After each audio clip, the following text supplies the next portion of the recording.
All right. What's up, everybody? How you doing out there? Welcome back to the show. This is last week's fight. My name is Thinker St. James, and tonight we are going over each and every fight from UFC 319, Plessis versus Chimaev, taking a look at the Contender Series Week 1 and taking a look at UFC Fight Night, Walker versus Zhang. And to do all of that with me, as always, my good friend, my co-host, the Ohio player, a man who will 50-40 you in the crucifix position if you talk shit, Chase Parton. How you doing, brother? Dude, I'm good. Saturday we had fights, of course. Obviously we got fights on Tuesday as well. So it was kind of a double whammy for the weeks that we have going forward. And, obviously last week as well. I'm really excited to talk about them. Not so much the first week of Contender Series, but I think that's going to be an interesting conversation to get into to start. So. For sure. Yeah. This most recent Contender Series kickoff was possibly the worst in the history of the Contender Series. But, a couple of small little flecks of interesting things. We'll get into all of that, of course. If you are new to the show, we're going over each and every fight from the events that I just listed out there. If you have something that you want to talk about that is not related to those fights that we're talking about at the time, throw it in the chat. We'll come back to it. Just remind us a little bit later on. But we got a lot to talk about here. So I'd say let's just jump right into 319. What do you think? No, absolutely. We're actually going to jump into Contender Series first. Oh, you want to do Contender Series first? Yes, We can do that. we'll jump that first week because we have to bring up that our boy Oh, that yeah. we'll get into him making his little debut. But All right. Well, let's so start off with that then. yeah, Sure. start Why off. not? All right. Yeah. So this is the first week of the Contender Series here, season 9, week 1. Started off with Chris Evert, I believe is how you pronounce it. Chris Evert versus Yuri Pamfarov. This was a fight that I had a lot of people in the chat for because Mr. Evert is from Chile. A lot of Chileans were cheering him on. So shout out to all of my Chilean homies who were hanging out for that. Unfortunately, I thought Everett was just a little bit of a step behind Panfarov. I was surprised that Panfarov did not get a contract based on that performance. I thought that he did well enough that he warranted one, but it was a fairly competitive fight. Everett would kind of picked it up a little bit later on, but he was getting rocked a good amount at certain times. So back and forth. Yeah, no, this one. Oh well, to start this season of Contender Series, this fight here. To think that Chris Ewert came in at -255 favorite and was absolutely dog water at fighting. Like he came in and genuinely didn't have anything for Yuri, and all Yuri did was have slightly better boxing than him. I think the reason that they didn't give a contract to Yuri is because we know damn well he gets smoked by everybody in the middleweight division when it comes to close to ranked. It's an excitement factor. Also, Dana, he wants to be wowed, and that he literally means he wants to jump out of his seat. And it's not just like that was good. Like no, it's not enough. Yuri definitely was my pick to win this fight. I thought coming in at a dog, I wanted him to finish, which obviously probably would have got him the contract. But since he didn't, still won as a dog. I think it was he could have probably got the contract, but Dana again, he wants that wow factor. So Sure. Yeah, absolutely. I mean, this is the place to have the wow factor more so than anywhere else. And, that's exactly what he's looking for. There was very little wow factor on this card, with a notable standout, of course. But yeah, Panfarov, I believe, is this was his second go around on the Contender Series. And it's always what we say about like that sort of situation. It's like, if you're coming back on the Contender Series, this is not the end of the road. This is the beginning of the road. So you really have to put it all out there up front to get yourself into the organization. And, any type of coasting is just not going to get you by. I thought he did well enough to win the fight for sure. I mean, it was quite clear that he was definitely winning things, but in order to get the contract, like you said, he's got to be more explosive than what he was, and that's the same note that's going to come up several times for some of these other fights.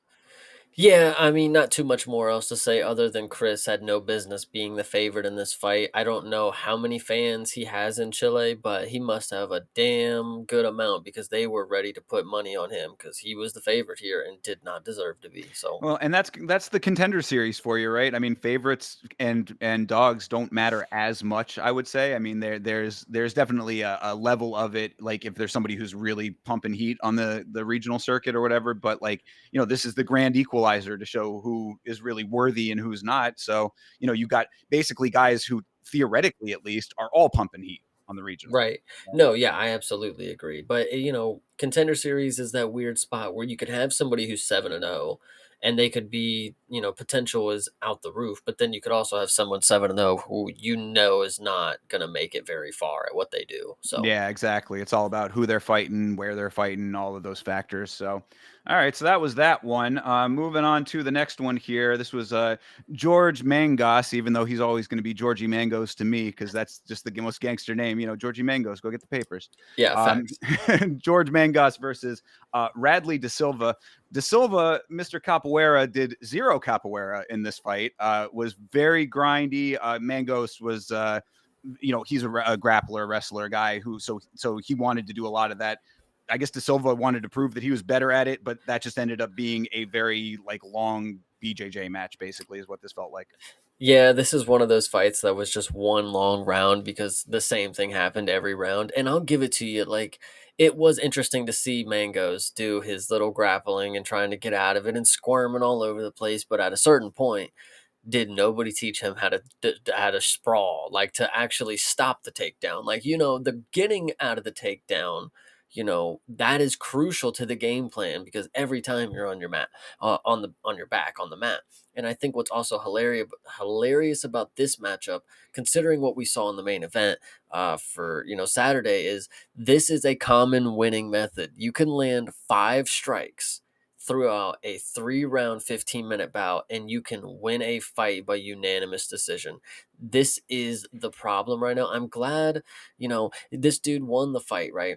And then got in this post-fight interview and was talking, really, really good about himself. Like, if I just beat the number one featherweight in Australia, does that make me the number one featherweight in Australia? And it's really funny that Dana looked at dead him in the face through the camera, whatever you want to say, wherever he's at, and said, you fucking suck. You're not good. And if you think that's what you do on Contender Series, you're wrong and you need to go back home. And I think what's also funny is like this is the dude that led to a speech of Dana saying, if you think this is how you perform on the Contender Series, cancel the plane ticket. Do not come. And I Right. think that is awesome. And that's what this dude deserved. I'm not gonna lie. Yeah, and I mean, I don't mean to harp on it, but the dude was doing all kinds of spinny capoeira stuff in his promo package. I'm like, okay, maybe we're gonna see something exciting here, something entertaining. Not a single lick of it. I mean, I'm talking zero. The 5 strikes, none of which were capoeira related. Mm-mm. So yeah, it's like, if you come in there with a flashy style, show the fucking flash off a little bit. I mean, like that would have been like in a fight like that where you are dealing with so much grappling on the other side, like that would have been the thing that could have set you apart is to be like the flashier guy. You negate all of that, you get a couple of cool little windmill kicks off or whatever. Like he just didn't do any of that. I genuinely think that it's deeper for Dana that now because like you sold yourself as like this creative capoeira, the dance fighting style guy, and you come out and wrestle. He's got to be thinking like you tricked me. Like you literally didn't even attempt to do what the fun creativeness is. You just wanted to be boring and it actually won is what the craziest part is. So Right. starting the Contender Series off was not good with these first two ones. I'll tell Yeah, you that. exactly. This was one back to back 2 fights. You're like, oh god, this is the Contender series this year. That's not It, great. it sucks too because I'm all at work telling people, man, Tuesdays, you guys got to be ready. Contender Series is what you're missing. The Ultimate Fighter, nobody cares about, but this right here, prime time, you need to tune in. And if anybody did and they watched these first 2 fights, they're gonna hate me. and I'm sure they do already. Yeah, that is a funny note too. Like, coming into this, I love the Contender series so much generally, not knowing how this was going to be. So I was in such a great mood. I was all, amped up. I'm like, yes, the Contender series is starting. We got this. We got the Ultimate Fighter after this because it was, back to back for the last episode of the Ultimate Fighter. And thankfully, the Ultimate Fighter fight kind of did save it a little bit. And this one we'll talk about here now. But yeah, this was not a great start. So let's get into the only one that was really any major noteworthy fight of the first week of the Contender series. This was Biesinger Chimaev versus Murtaza Talla. Biesinger, of course, came out and essentially just kicked Talla in the stomach, and that was about it. Listen, no, we gotta talk. I gotta talk about it on the podcast. It's Sure. not even that he just landed a teep, right? It's not even. It was the lightest kick that you've ever seen in your life, and I have never seen a grown man scream at the top of his lungs like that. No, but dude, listen. You are a professional fighter. You have to be trained to get kicked in the body parts that are applicable to be like, obviously if you get kicked in the back or something, like, okay, maybe scream if it hits your spine, but like, dude, you got kicked in the stomach. Literally everybody gets kicked in the stomach, probably every single fight at this point. I don't get how just like, listen, everybody's like, let me kick you in the stomach, just, yeah, okay guys, I'm not a professional fighter, that's the difference. I would scream like that and you would think that's normal. But if he screams like that, you should not think that is normal. I'm just letting you know that dude got kicked in the stomach with probably one of the most harmless teeps that I've seen in a long time and fell to his knees screaming at the top of his lungs. It was Well, genuinely impressive. yeah, and I mean, two notes here. One is that it wasn't even liver side. So like this was literally just a kick to the breadbasket that did that to him. So yeah, that should show you like, how not about this life this guy potentially is. That's number one. And you're talking about, taking shots to the body. It's funny.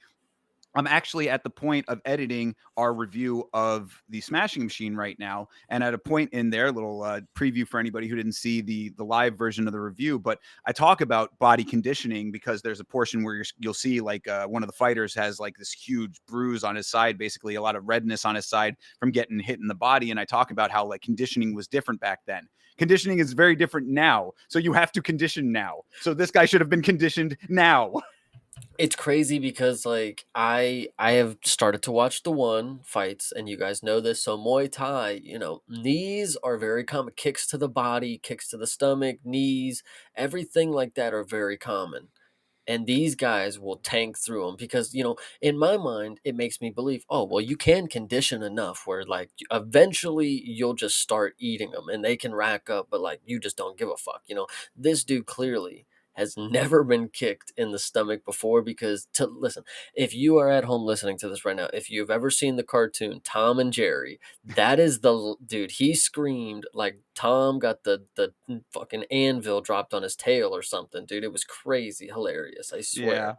Well, so that is the case here. It was pretty much one and done with the kick there. What's up? No, I would also like to note is so Sursakayev finished this fight, went into his post fight speech saying that he wanted to be on this Saturday's card, which was last Saturday, of course, and that was 4 days away.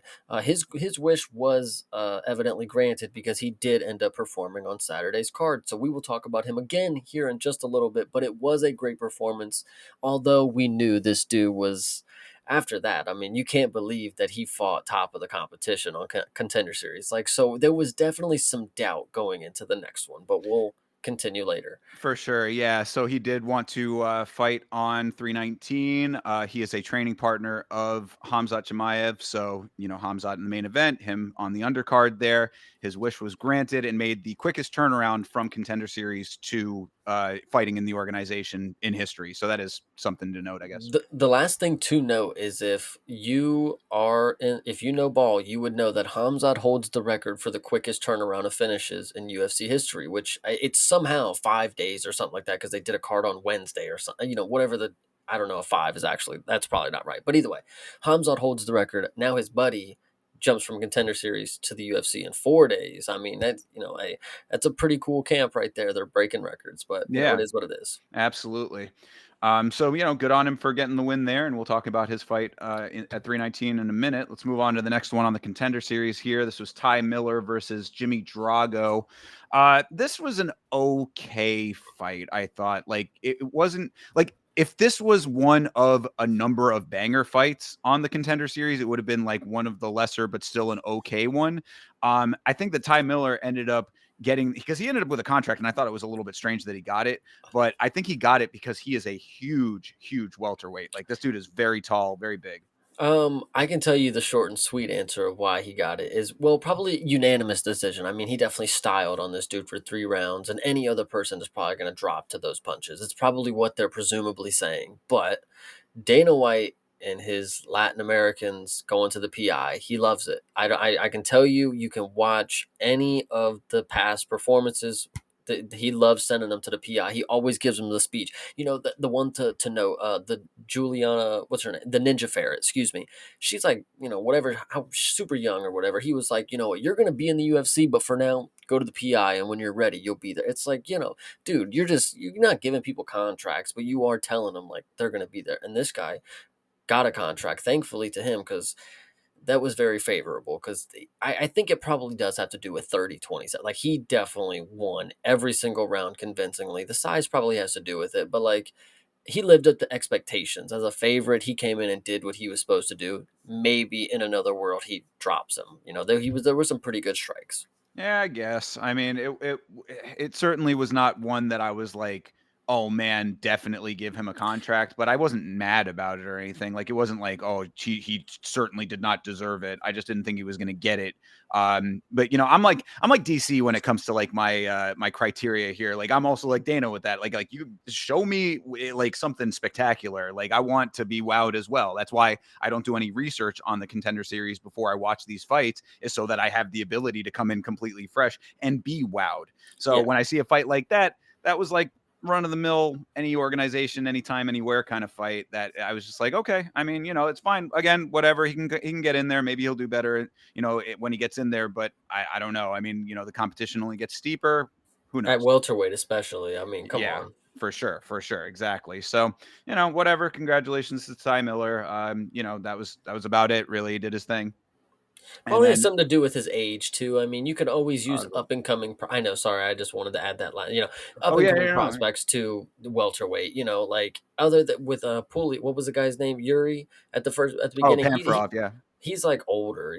Ty Miller. At least it's like okay, young welterweight. He's skinny. He could maybe even bulk up to middleweight eventually. That Oh shows. yeah, I was just looking to see if they showed the age. They don't show it on this page. Do you know how old he is?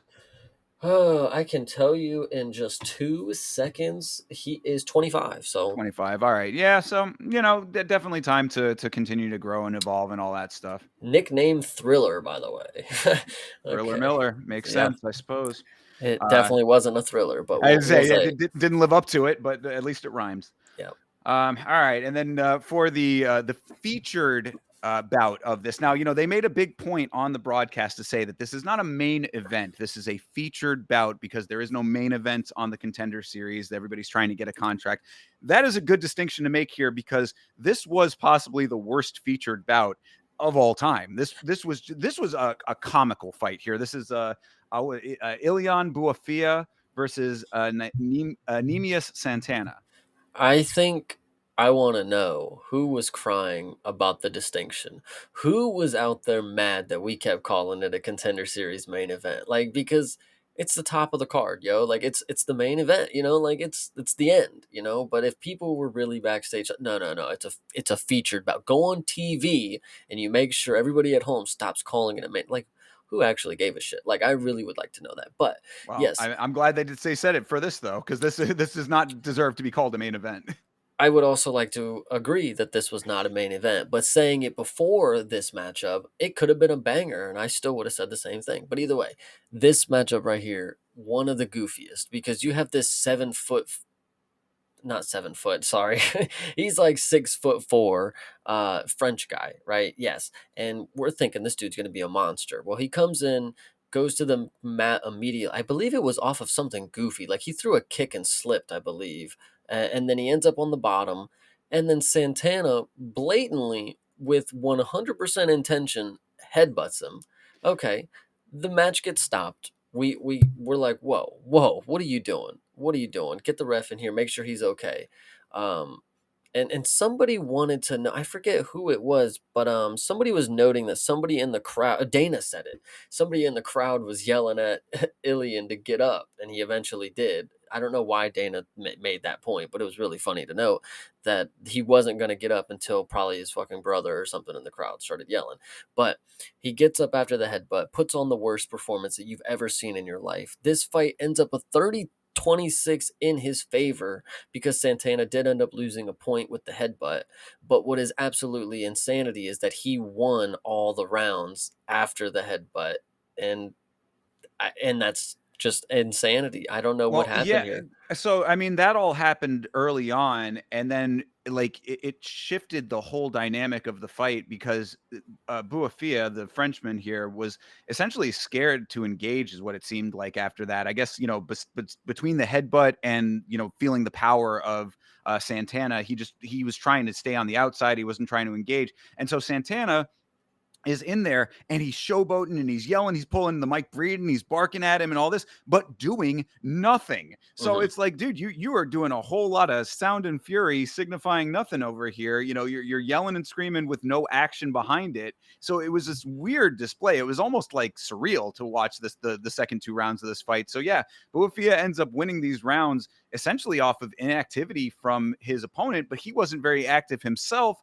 So this was a shit show of a fight, to be perfectly honest. When Dana's doing his little speeches and he's got his paperwork, and you see him flip the page and he goes, "Oh God, this guy," and it's just really funny to see. But then it's also like he had wrote down these notes to remember. It's like that Santana dude did absolutely nothing after he was showboating and doing everything and did nothing. And it's so funny to hear.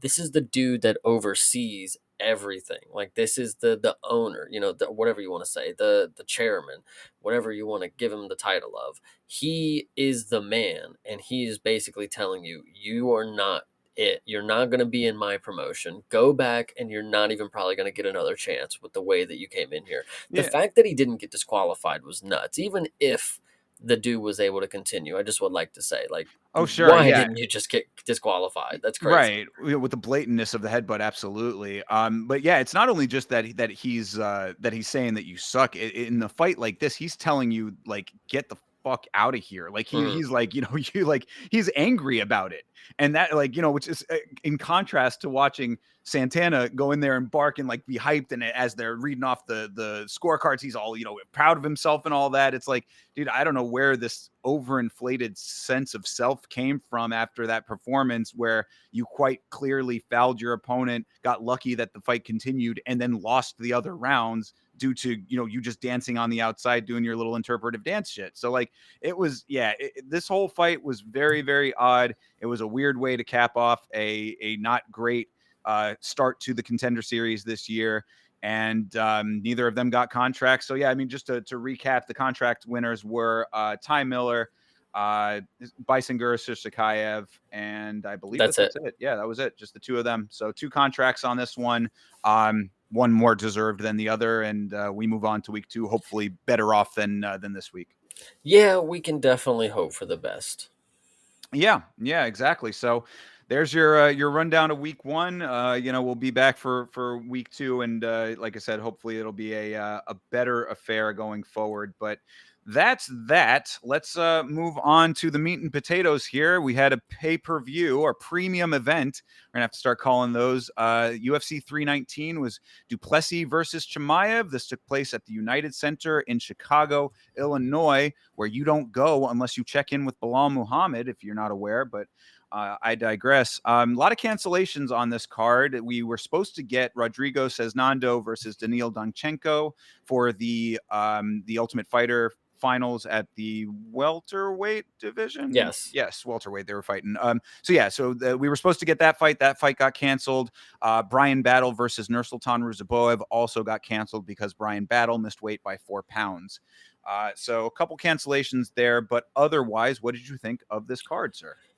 I think this card, I think we're gonna have to look back and really get into the nitty gritty of it before I give a full honest opinion on it. But I think looking back, this was a little brutal. This one wasn't my favorite pay per view Hmm. premium event. This one was not something like, even going into it, there was a lot of hype. Like people were really talking about this main event, and that's really what you talk about when you go into these ones. You can't talk. Sometimes you'll talk about the cards and like this is a pretty stacked card, but the main event is really what's driving home the entirety of it. And this was a really like questionable moment. Like, what's really going to happen in this main event? So I thought the idea of that carried this card, but at the end of it, we'll have to go through it because I think I'm still a little, I don't know. Yeah, yeah, I feel you on that. To your point, it was nice to hear people excited about a card. It feels like we've had a little dip in that for a couple of events where the hardcore fans are going to be excited about most of these cards regardless, but like the average person is not going to care as much. And just a little while ago, shout out to my dude at the vape shop who asked, he knows that I'm a fight fan. We talk about fights very, very infrequently, but he knows that I'm into them. And he had asked me, "Oh, did you see the fights?" And he was talking about Hamzat and all that. So I was like, okay, this obviously got out a little bit past the average person. So that was something that I felt good about. We actually had some hype around this. A lot of people were asking in the watch alongs for previous weeks, who do you think is going to win and this and that. So I appreciated that this generated interest and, gave people something to look forward to. The card itself, I thought was pretty good overall.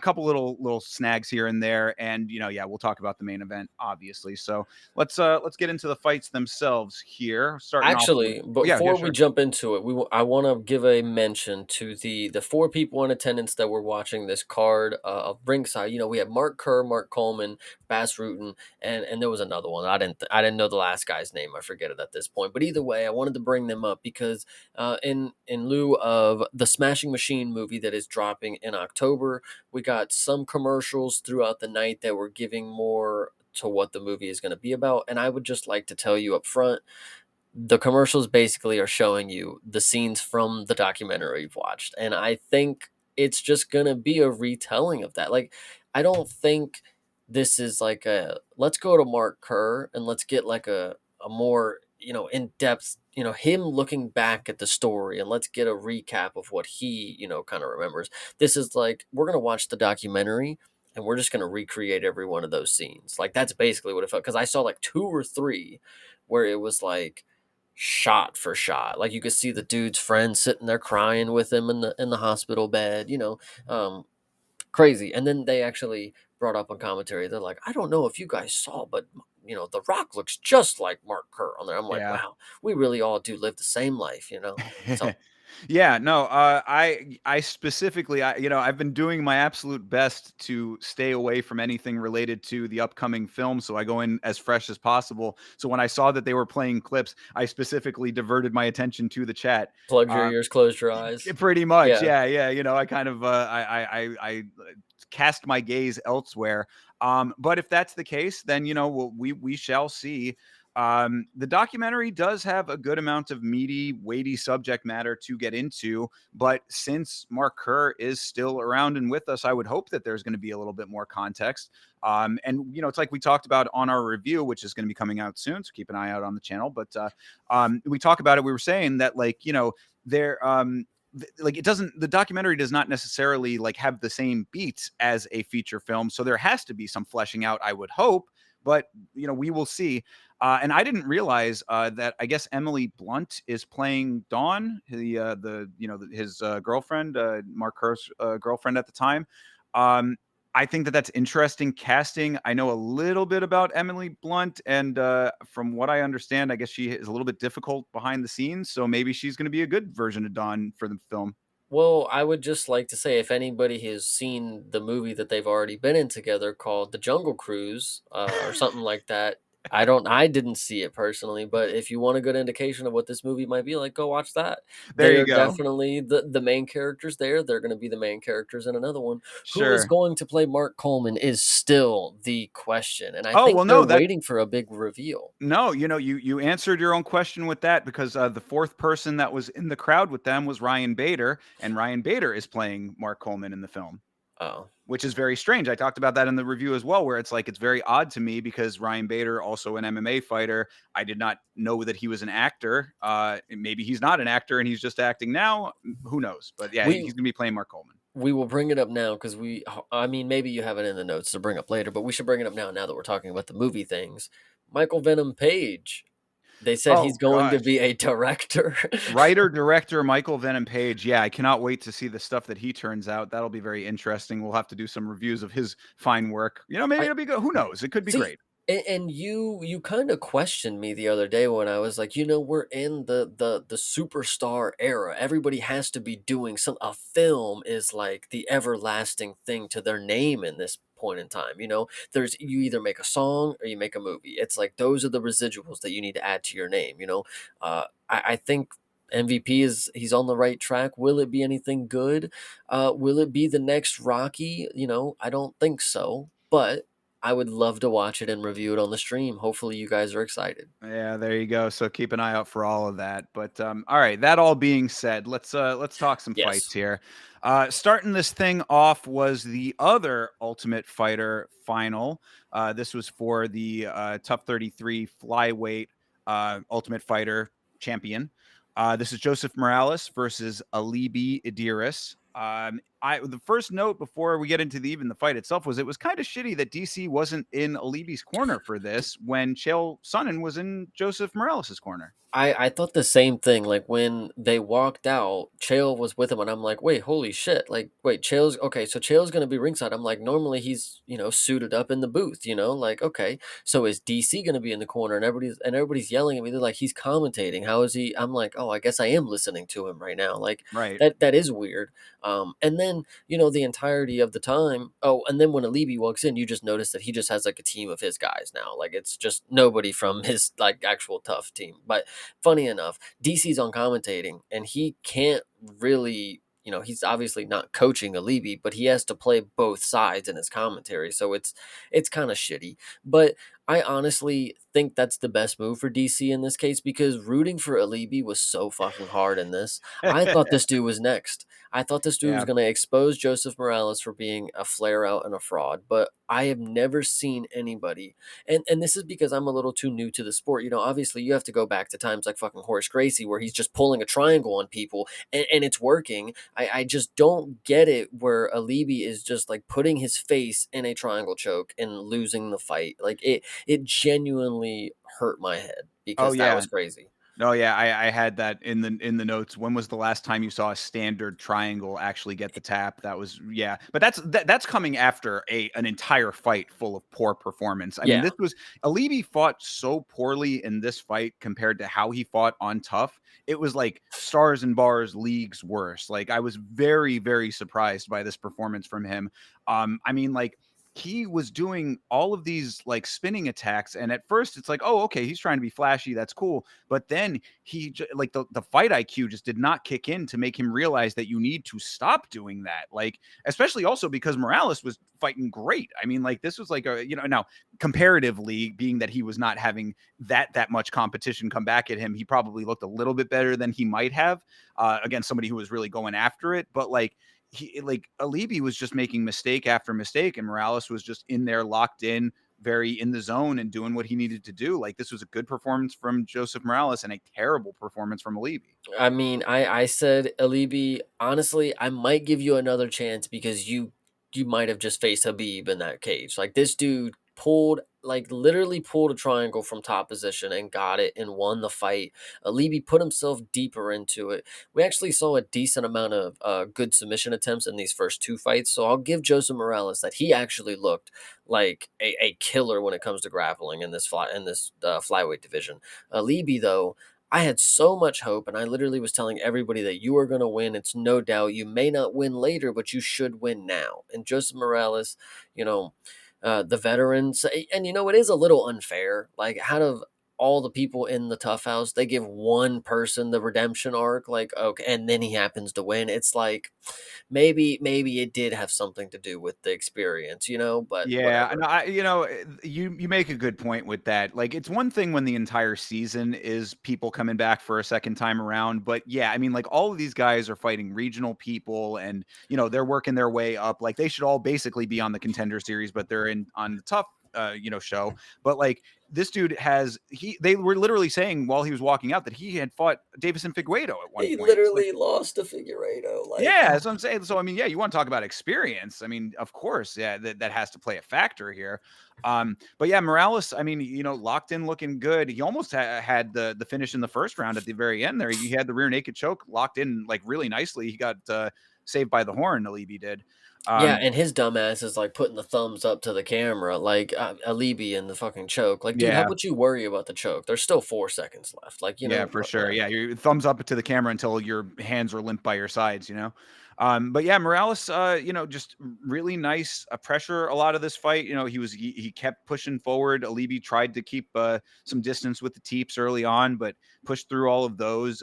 He had a nice backpack at one point. Morales ended up letting that go, but then he stayed with the control while Alibi was like rolling through, which I was like, that's veteran move right there. You want to talk Mhm. about the experience gap, like when Alibi was trying to like break free and like do like kind of a jerking, explosive motion to get the hands broken, Morales just stayed right with it, kept his hands on him, kept control. I was like, nice. Then that second round turns the striking up. Trio of body shots end up hurting Alibi, and that's when he went for the final spinning back fist. And I was like, "Bro, you are done for." That's when I knew. I was like, "No way!" Like, there's not there. That was a desperation move and the wrong one. Mhm. And yeah, and then Morales was just able to get him on the ground and got the triangle in there. You know, make or miss league sometimes. You see this move work in the co-main event, but Alibi, it was not your day to have the spinning elbow work for you. You just threw it one too many times. And we saw that throughout your entirety of your tough run. That's literally one of your favorite moves to rely on, is just spam spinning attacks until it doesn't work. And then when they shoot, throw a knee, which he did land on Joseph. And it was a good, clean knee, but Morales just took him down after it. So it didn't even matter. So. Yeah, yeah. So I mean, Joseph Morales, Jomo, as I was calling him, he's the ultimate fighter. So congratulations. I genuinely didn't even think about it until I said it. Like, bro, that is such bullshit. Like, he literally he has been in the UFC already. He fought the champ of flyweight. Yeah, he got knocked out by him, but like, come on. And he wins too. Like, if he would have lost or came up, second place, like, I wouldn't have said shit about it. I wouldn't have cared. But it's the fact that he won. Like, are you fucking for real? Like, yeah, no wonder he fucking beat the dude who's never fought at the UFC level. Like, whatever. Yeah, yeah. Well, I mean, this could be one where Alibi will end up getting another shot at it. Like I always think about that now when it comes to tough. Like, who are the guys that are still going to get in the organization even if they don't win? I tell you, Arishan Maman, he's gonna be in the UFC. Well, there might be different reasons for that, but yeah, I mean that he's not terrible though. I thought he was actually pretty decent. So And he broke his hand. I mean, Nathan Fletcher, same deal. Break his leg and sure. compete. Yeah, so a couple of the guys might end up in it, and we still have to see who's going to win out of Rodrigo and Daniil. So We actually that didn't even get to talk about that. We should talk about real quick that Daniil left a gunshot wound in Matt Dixon's head, which eventually ended the fight. So that was a pretty good performance. And then, yeah, I'm sure. excited to see the finale for that one. Yeah, absolutely. Although Daniil, he's my dark horse Ukrainian king who I've been rooting for on this show, but I was not super happy with some of those illegal strikes that he was landing because a couple of those back of the head shots were legitimately back of the head. So, rein that in a little bit, but he did do pretty good against Matt Dixon, and now he's going up against Rodrigo. So, we'll see when they actually reschedule that fight, but that will be the ultimate or the other Ultimate Fighter finale fight, and whoever wins that will be crowned the Ultimate Fighter, and then we can leave this season in the past. Yeah, I'm sure this has happened before where the finals haven't happened on the same card, but I just feel like it's such a weird thing. It just sucks that we didn't wrap up tough in one night kind of deal. So, Yeah, yeah, it is what it is with injuries and stuff, but yeah. we'll get there. They'll definitely do that fight, so just keep an eye out for it, and then you'll hear it that it'll be announced as the Ultimate Fighter finale, and you'll be like, oh yeah. Yeah, one of those right. kind of deals. So, all right, well, yeah, shout out to Joseph Morales, the Ultimate Fighter, and back in the UFC for a second stint. Right. All right, moving on here. Carini Silva versus Diani Barbosa. Now, I know that you had some opinions about this one, and so did I. Silva is a fighting nerd now, so maybe there's some more credence here, and we'll talk about another fighting nerd adjacent person a little bit later on, and some reasons why I'll be bringing that up. But just a note at the beginning of this thing, what did you think of this fight? This fight was boring, super boring. It really sucked until maybe the third round, I think, is when it kind of turned up. But it was mostly the grappling that I found very fun. But the striking was absolutely atrocious from both of them. Unanimous decision is pretty nuts. I thought this was split decision at best, and I thought Dione. To be honest, I actually think Carini won. Like I thought it was 1-1, in the second. And I thought Carini won the second. So, in the third, I thought, mm, I don't know. Carini, she had some good submission attempts. The Gogo Plata, like she was fucking Nick Diaz, was pretty good. She almost actually pulled it off, which is the crazy part. It was decently like tight enough where it's like you had a thought like, wow, she actually could do it. But in my opinion, that's like one of those subs where it's like if you have just a moment of clarity, you can get out of it. Like it's Right. like okay, just okay, get the hand off my head. But she also went for another sub that was really good. I can't remember exactly what it was, but it was something really, really good. Maybe a ninja choke or She something. yeah, it was like a ninja choke, and then she turned it into an arm bar, but that was right at the very end of I believe that was the first round, I want to Yeah. say. Yeah. So yeah, there were a couple of like good attempts and good moments in this fight, but yeah, there was a lot of clinching going on. It was kind of like a skills demonstration that just wasn't like enough on either side to really like be like a wow factor in this kind of situation as well. But I mean, breaking it down just a little bit, it was slow. The first round was definitely slow. I mean, it was slow up until the last 40 seconds. Barbosa had the better striking, I thought, but eh. Then Barbosa gets a really clean takedown and goes to work with some nice grappling, nearly finishes Silva with the rear naked and started the armbar at the horn. That's what we were just talking about there. It was a sharp move, but it was just too late. Nothing that Silva was doing was working in the second round, but she was doing a lot. She was like going to the ground. She had no success there. She clinches up. She's not doing anything there. Back to the ground and on top. Barbosa reverses. Silva's more active, but nothing to show for it. Nothing actually like made any kind of like advancement for her. But I'd say being generous, I gave her that second round because of the activity, because Barbosa didn't do anything of her own offensively. So 1-1 going into the third. If you want to look at it that way, which I think is probably the right way to look at it. Then in the third, Barbosa had a trip. Her takedowns were pretty sharp in this fight generally, but again, not too much with them. Silva nearly gets the guillotine in the third, but doesn't. Barbosa didn't really do too much to swing that third round. So UD 29-28 for Silva. Didn't really feel like she won one on the watch along. We were all kind of saying that that Barbosa got robbed. On the rewatch, I was like, I can see it, but I still think that Barbosa was like the better overall fighter in the fight. So whatever. I don't know. That's those are the notes. Take away what you will. This fight never should have been on a pay-per-view. I could not tell you why this was on this card.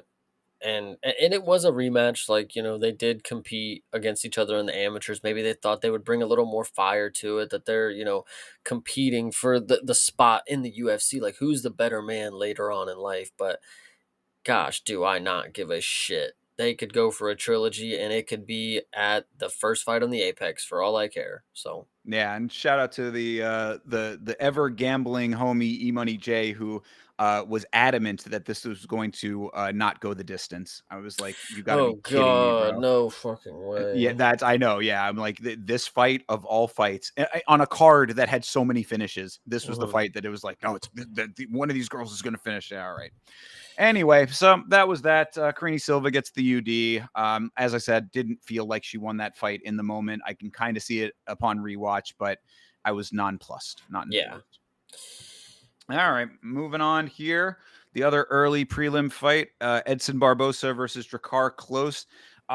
Did you notice that Edson Barbosa had like some weird thing going on with his eye?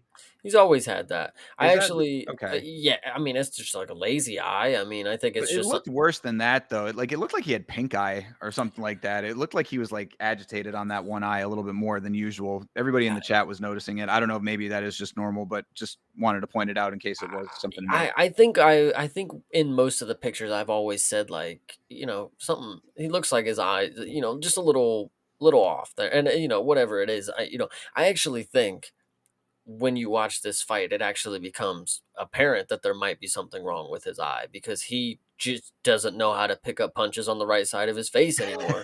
And it's not even a joke. Like it genuinely is. Like you could DC at one point said, just stop throwing the left hand, just straight right down the pipe, just straight right. He's not picking up on it.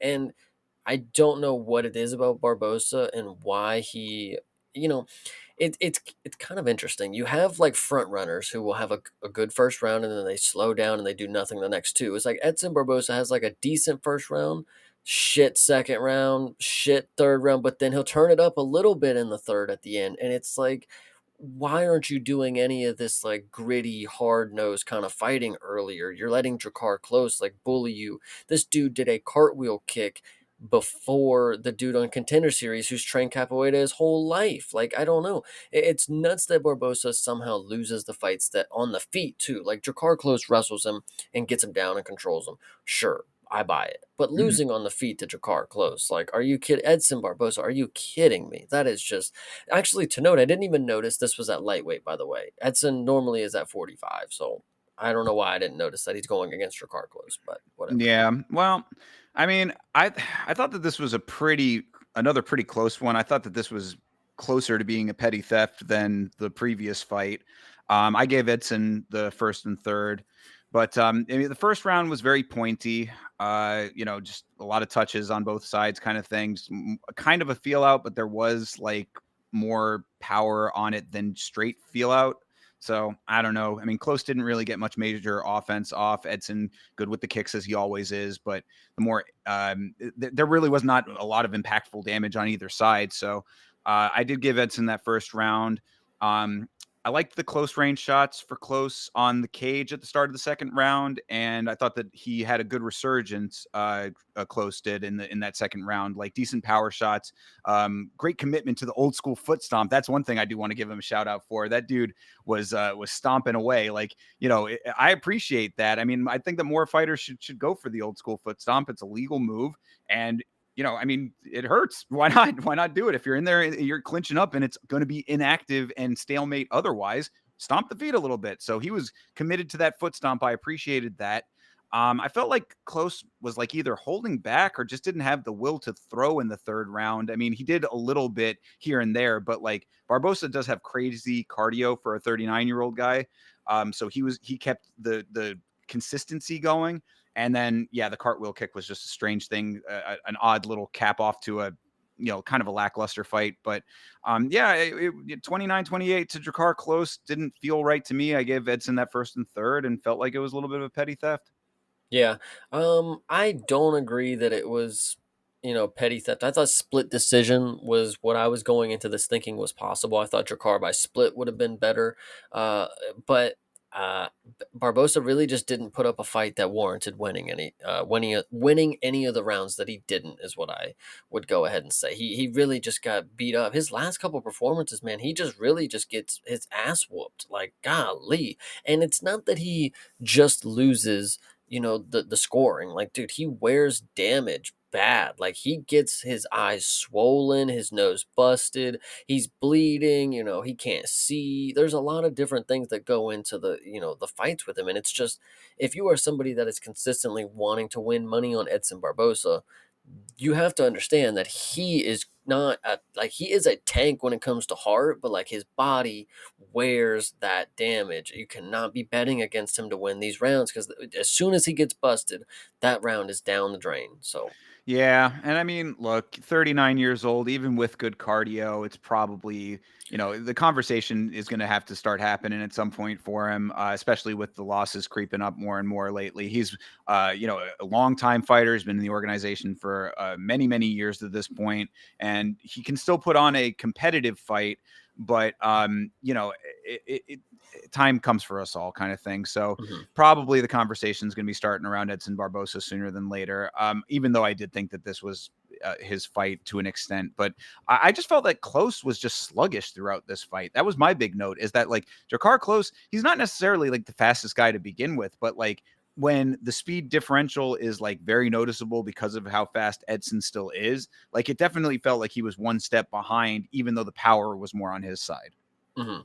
Yeah, I mean, that's just always how he's gonna be, sad to say. I mean, he's one of these lightweights that they got a different type of style than the creativeness and the explosiveness of someone like, again, Yoel Alvarez, who obviously already beat him. And lightweight has a lot of killers, and Drakkar Close just feels like he's in an old man's kind of game for being, he's not too far into his career, but that's because he's not as active. And that's probably why he doesn't have like that quick step to his game, is because he's never really shaken the ring rust off. He's always battling it, and he's always got a lot of injuries going on. It is true. Yeah, I was saying that the major detriment to Close is his inactivity. So hopefully he starts turning that around. I think that they were talking about that on commentary, saying that he wants to be more active now, and that's all well and good that you say that. So be consistent and be in there more often, and then we'll get a better impression, and maybe you'll have a little bit more. You'll be a little bit more at ease in there, so Yeah, you can kind of move a little bit more fluidly. 100%. All right. Well, win for Drakkar Close is what it is. All right, moving on here. Chase Hooper versus Alexander Hernandez. Man, this was a tough one. We were both pulling for Chase Hooper, saying that this would be the nice fight for him to get a finish. Well, looks like Hernandez gets the last laugh on getting a finish here. I feel bad for Chase because, we all love him. He is a fan favorite. But this fight, as much as I said on Monday, whatever I said about Chase getting a finish, I mean, sure, but this is the one fight that I came around to saying, I'm going to be wrong about this. I do not like Alexander Hernandez too much, but he is always, and I mean always, the person that is throwing the wrench in the parlays, and he knows how to win fights. And I thought he was going to be able to come around and win this fight by split decision. I thought this was my other split decision call. Did I think that he was going to knock Chase Hooper flat on his fucking ass with 2 seconds left in the round? No, I did not think that ever.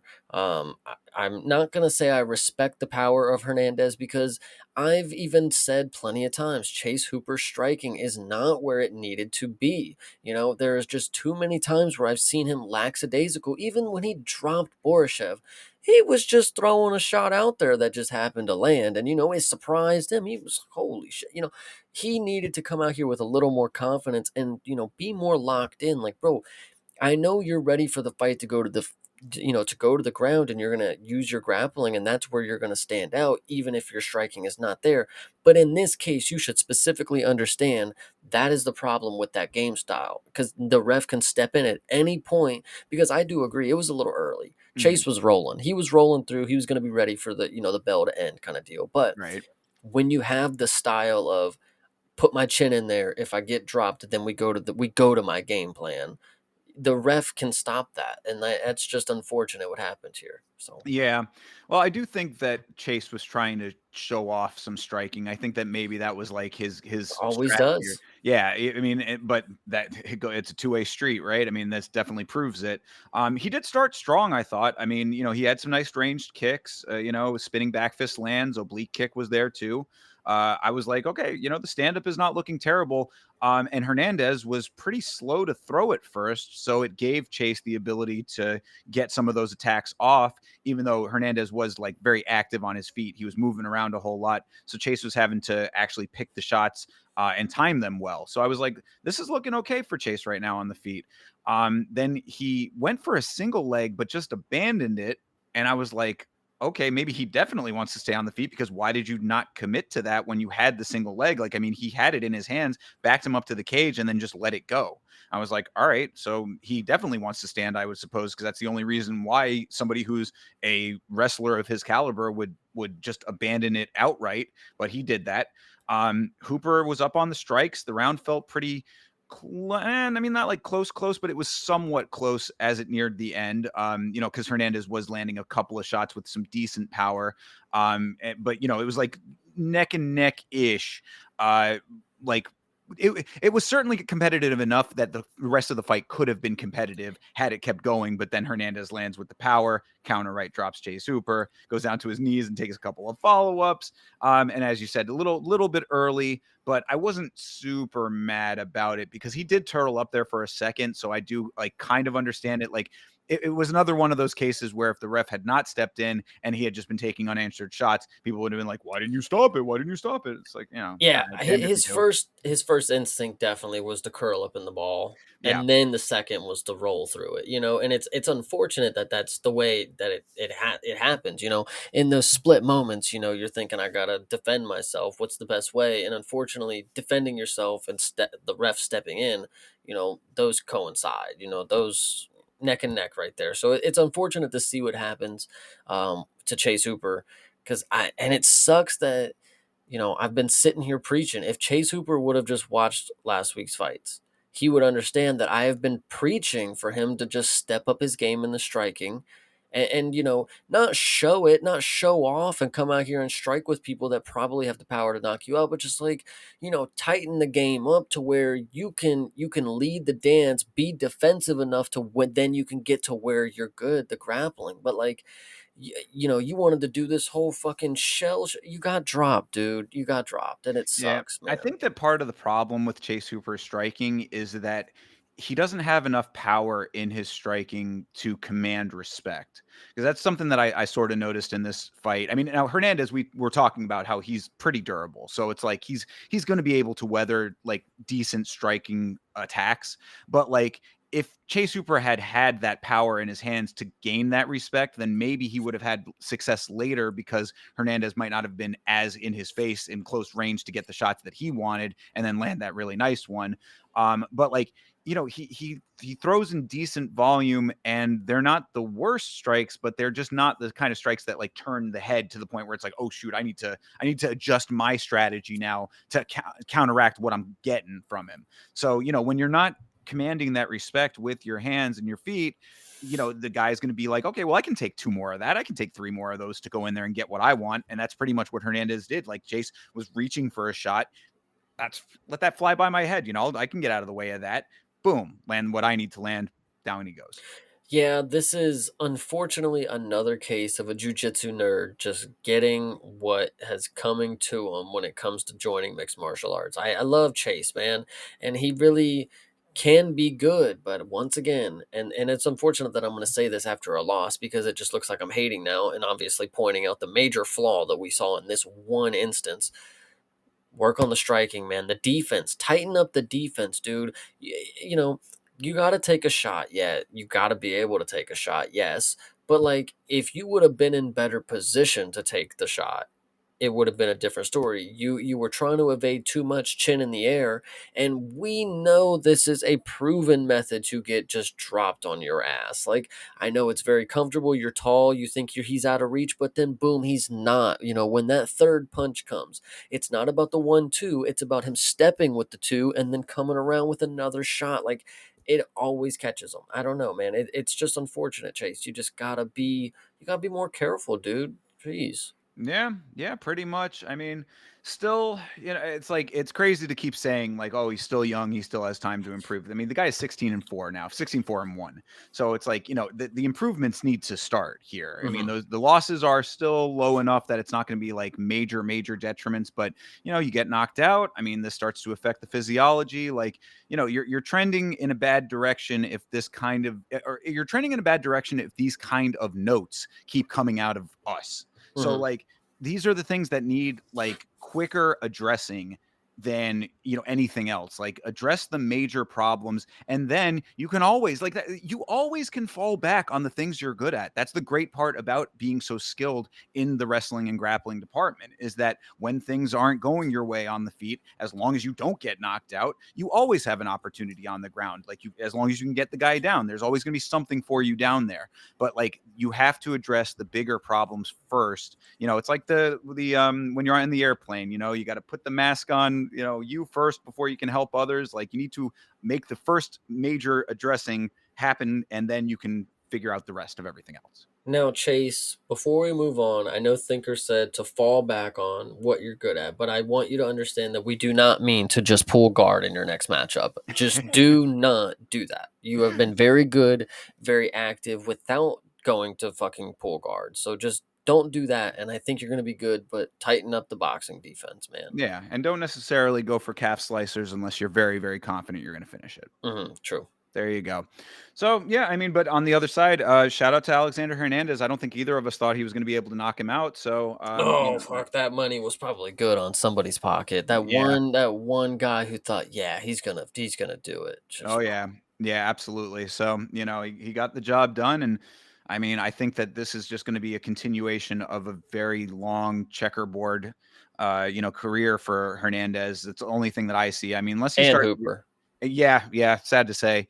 But as far as Hernandez goes, like, unless he starts putting together like a legitimate win streak, I just think it's going to be back and forth candy cane. The good thing that you said right there is a legitimate win streak is because the wins that he's been racking up lately have all been a little scandalous by the Right. judging. This one right here, you have nothing to say. Yes, this is a win on the board right here. He knocked Chase Hooper out a little early, but saved by the bell in best case scenario. So Sure.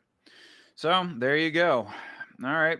Next one up here is Jessica Andrade versus Lupi Godinez. I want to start this off by saying shout out to the chat from the watch along, because they set me straight. I was not paying as close attention to this fight as I should have been. I felt like after the fact that, like, going back and rewatching it, I recognize all of the things that I was not picking up on the first two rounds. So when I had said on the watch along that I thought that Andrade won, I was incorrect about that. This is why I always go back and rewatch these fights. So, that being said, what do you think, Chase? I mean, I think everybody in your chat needs to fucking take a chill pill because if you guys were seriously paying attention to this with the fucking microscopes out, this fight right here probably made you want to pull your teeth out as well. This is so boring from Jessica Andrade. Like, I don't know how either because she really just has the marauder style. She just walks in chin up and just throws punches. And like genuinely, I do love to see it. Loopy, I love to see win, but I don't know. Something was off in this performance. Loopy looked very good on the feet, but something about shooting 14 takedowns on Jessica Andrade and only getting one is absolutely ridiculous. What happened to Loopy being a wrestler and now she's a striker who can't even, you know, one punch was all Loopy needed to do in this fight was to like earn respect that, Jessica just you can't walk in with your chin up. We watch it all the time. I'm trying to think of Jekka Sergey walks in with his chin up every fucking fight and gets dropped on his fucking face by everybody. I know these are women. I know it's different, but like Loopy, at one point you had to just step there and just give Andrade something to worry about, but you never did, and it was just a point strike, 3 rounds of it, and I'm happy you won, but like. Why couldn't you get Jessica Andrade down? Like that was absolutely nuts to me. This is the easiest in my mind before this fight. You get her down and you choke her out. That was it. That was it to it. Like it's like, bro, you don't stand with Jessica Andrade. She owns the record for the most female knockouts. Like, why would you do this? And shout out to her. She did and didn't get finished, but like we get into this pride thing. Is like, why are you again? She shot 14 takedowns. So maybe I'm blowing it out of proportion, but like standing and striking with Jessica Andrade was a risky game. And shout out to her for winning, but I don't know. I was really hoping the grappling was going to get it done for me. Well, I mean, I guess that is one of those risky gambles that, like, a lot of people seem to be comfortable taking nowadays, because I really do think this was another example of a fighter saying like, yeah, I'm known for being able to take everybody down, but I really wanted to show off my striking ability, and like against a former champion. So that does look good. I mean, when you say it out like that and you get the win, but yeah, it's definitely risky.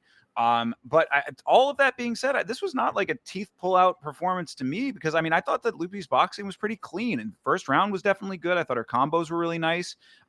Jessica was just she was just a little bit too far out of range, which was strange, because it's not like Lupi is like way taller than her or anything. I mean, Jessica is that bulldog short kind of stout physique, but Lupi's not super tall. So it was just interesting that like Jessica was whiffing on a good amount of shots, while Lupi was getting hers off.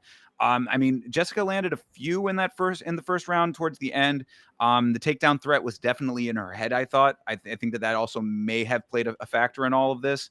But first round went to Lupi pretty easily. Good early pressure from Lupi in the second. Takedown was successful, and then some more sharp striking. So that was the one that she did get.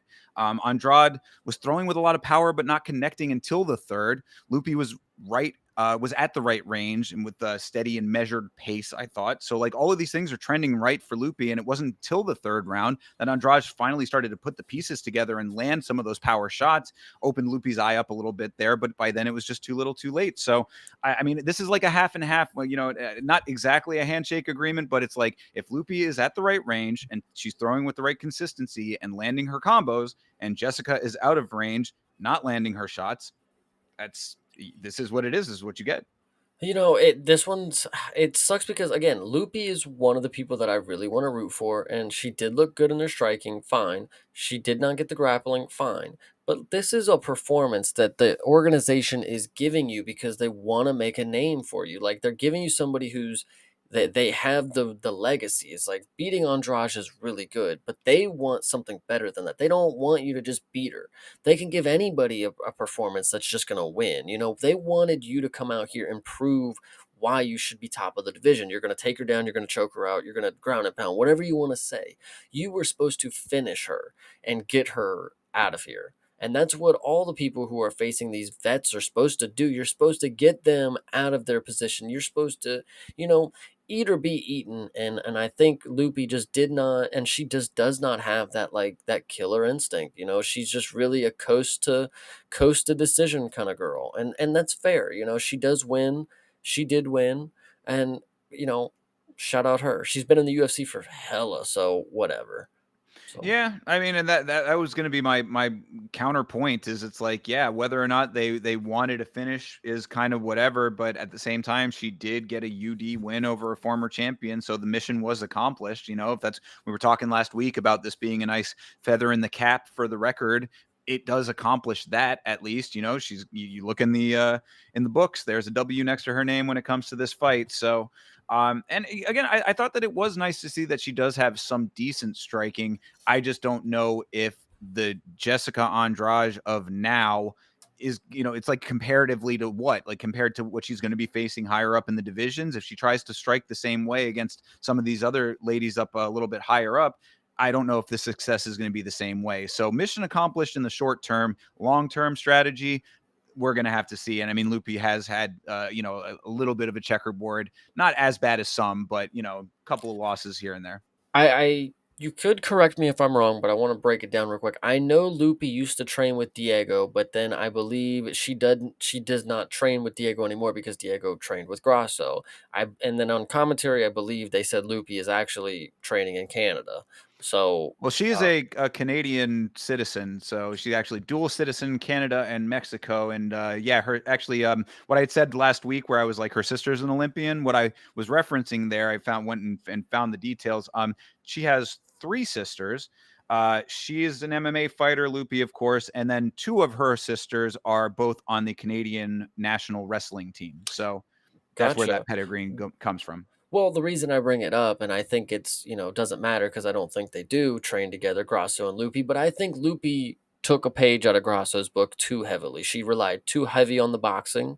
And again, she did win, but I'm just saying, going forward, don't rely on the boxing as heavy as you did.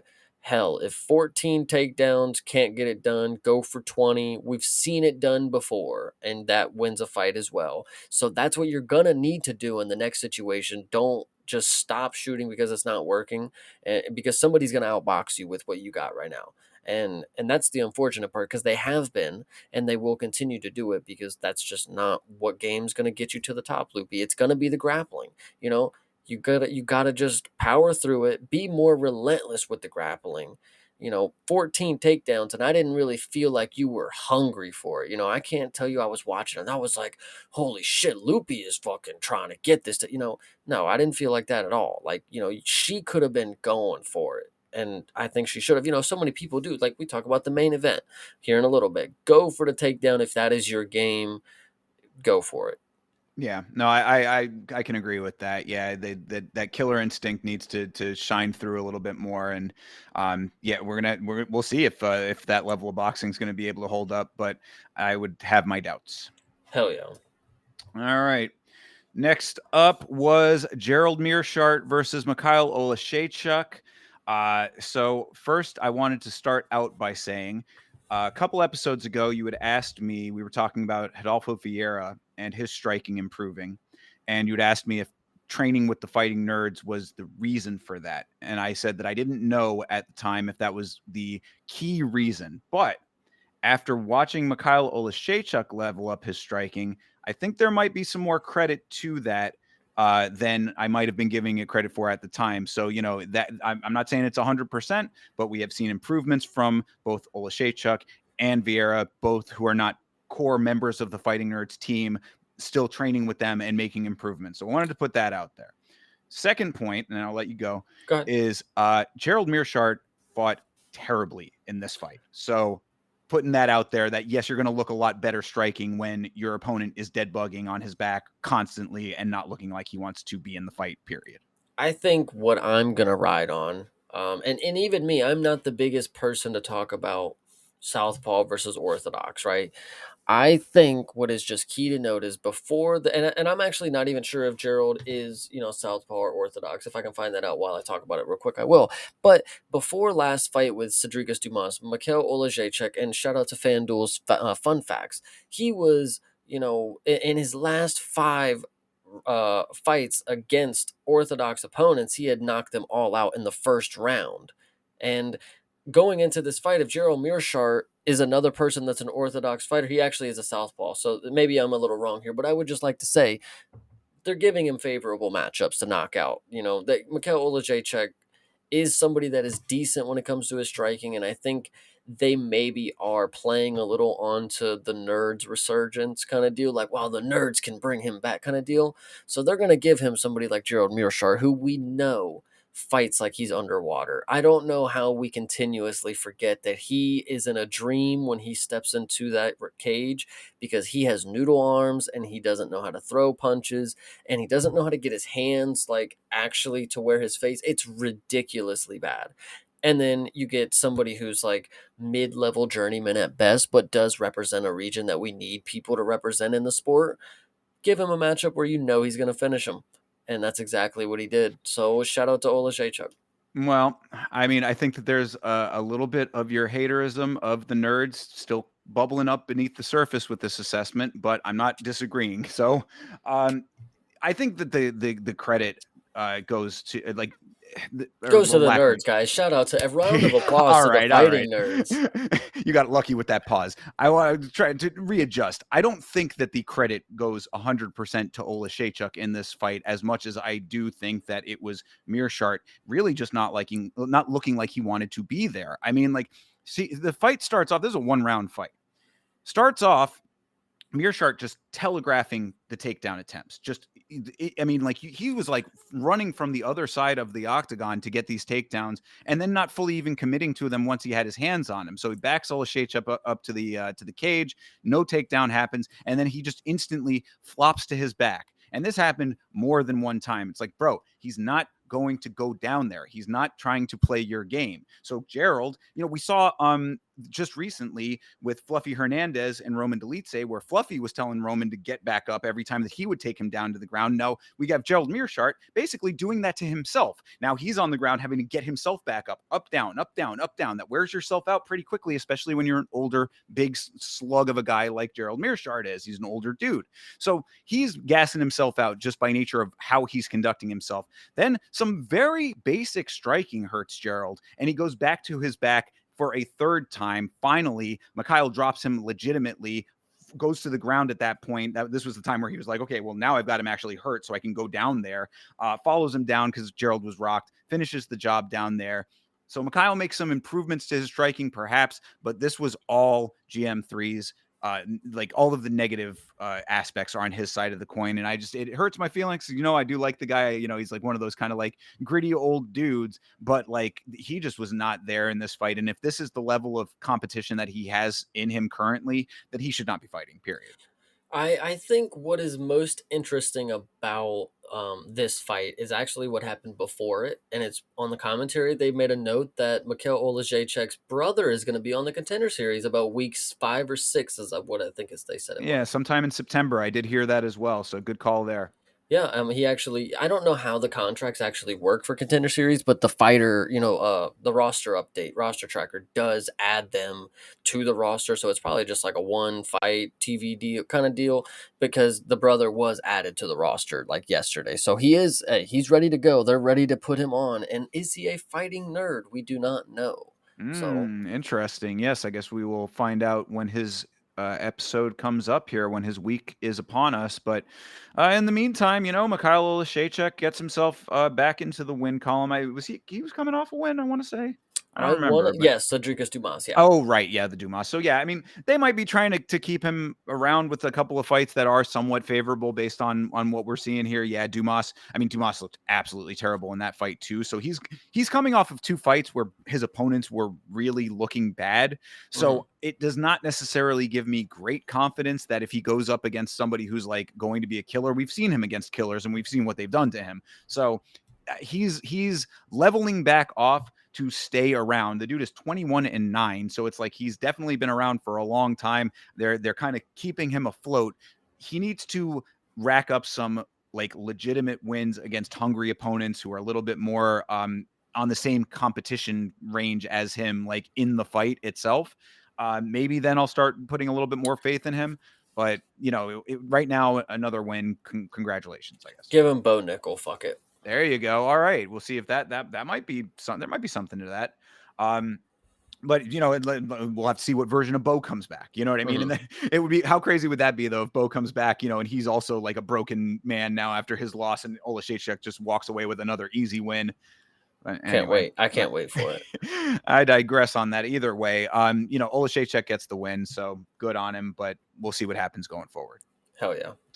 All right, and your final prelim here. Yeah, before we get to this prelim, I do want to Yes. shout everybody out. Of course, TJF came in early. Appreciate you, my man.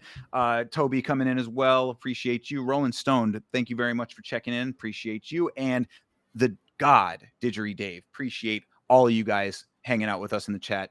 That being said, this is the fight that we referenced earlier. So our buddy Bisanger Susurkayev, who just fought on the Contender Series on the past Tuesday, came back 4 days later for this event. So this is Bisanger Susurkayev versus Eric Noland. Eric Noland was a Cage Fury champion. He was their welterweight champion. So Eric Noland coming in up a weight for this fight. Felt a little bit maybe unfair for that reason, him on short notice and up a weight to appease the Susurkayev guy.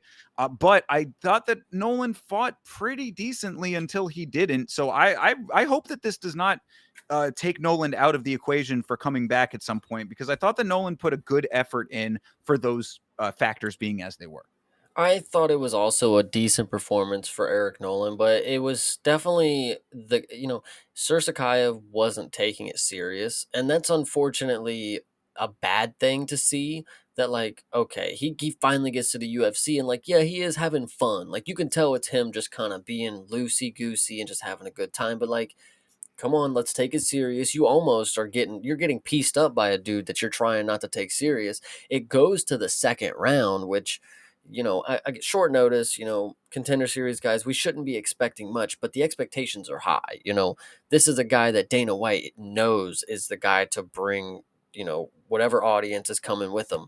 And he comes out here and he's goofing off in the first round. Now, I will say, to goof off and then to end up still winning the fight, not by a knockout, is very impressive because he's not even a submission guy, but he eventually just got the submission. And I thought, good for him. He knows when time has to come. Like, okay, I've been fucking around too much. Even if I can't get the knockout, I'm going to rip his head off. And that's, But how give it much to him. was it that, or was it just that he got in the right position at the right time, kind of by nature of the fight going there?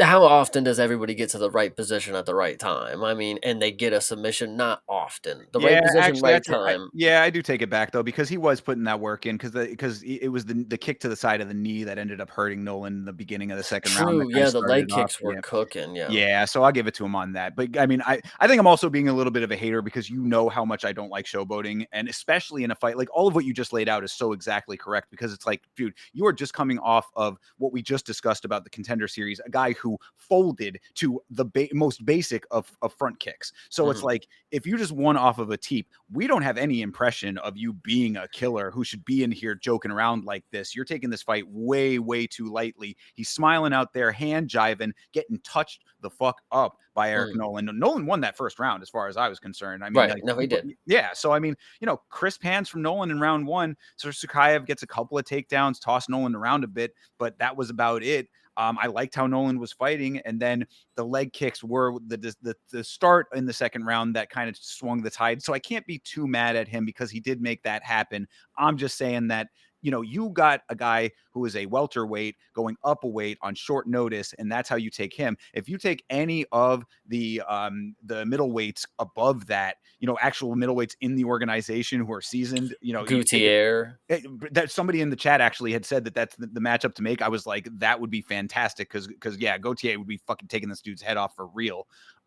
So I mean, all I'm saying is, I don't appreciate that. Like, you have to earn that level of showboating to me. Like, the only person that I can think of off the top of my head who actually like earned it was Cody Garbrandt against Dominic Cruz because he was cooking so hard in that fight.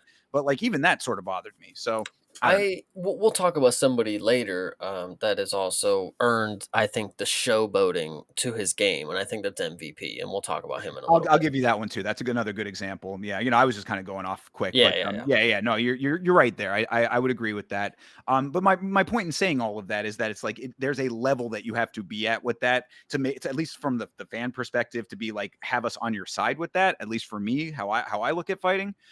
So I was not liking the way he was conducting himself early in this fight, but got those kicks to the side of the knee, hit the nerve, all that kind of stuff.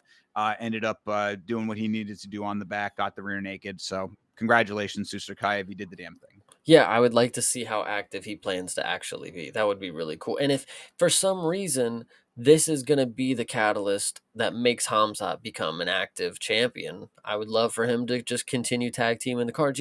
For a while, Diego Lopez and Alex Pereira, they were on cards for a good amount of time together. We had a good little stretch with them. So I'd like to see some buddy pal stuff here with them. So Chechnya, let's go. Yeah, I mean, hopefully something's going to keep our new champion active, but we'll talk about that. Yeah, but look, easy feed, I would say, for Hamzat's little buddy here. I really do hope that Eric Nolan is able to get another shot because I do think that under the right circumstances that he looked like he could be dangerous. Get him a full camp down at his actual weight class. He is a champion, in a regional organization, so there's precedent for that. I would like to see Eric Nolan come back. We see some of these guys who come in like I don't know. There needs to be like a name for those kind of guys, like the walrus guy and Jobbers. yeah, I guess Jobbers is kind of like sort of that. But like there are a couple of them that you want to evolve past that. So yeah, maybe Jobbers is sort of accurate, but like he would be one of them that I was like, man, he should get another shot at being a little bit more than that. See, but the problem is with somebody like Eric Nolan, when you look at his record, it's like, yeah, he should get one more shot. Like, there's no reason to sign a multiple fight deal contract because if he loses that first one, all right, he's 8-5. Like, and then Yeah. what? All right. I didn't realize all that.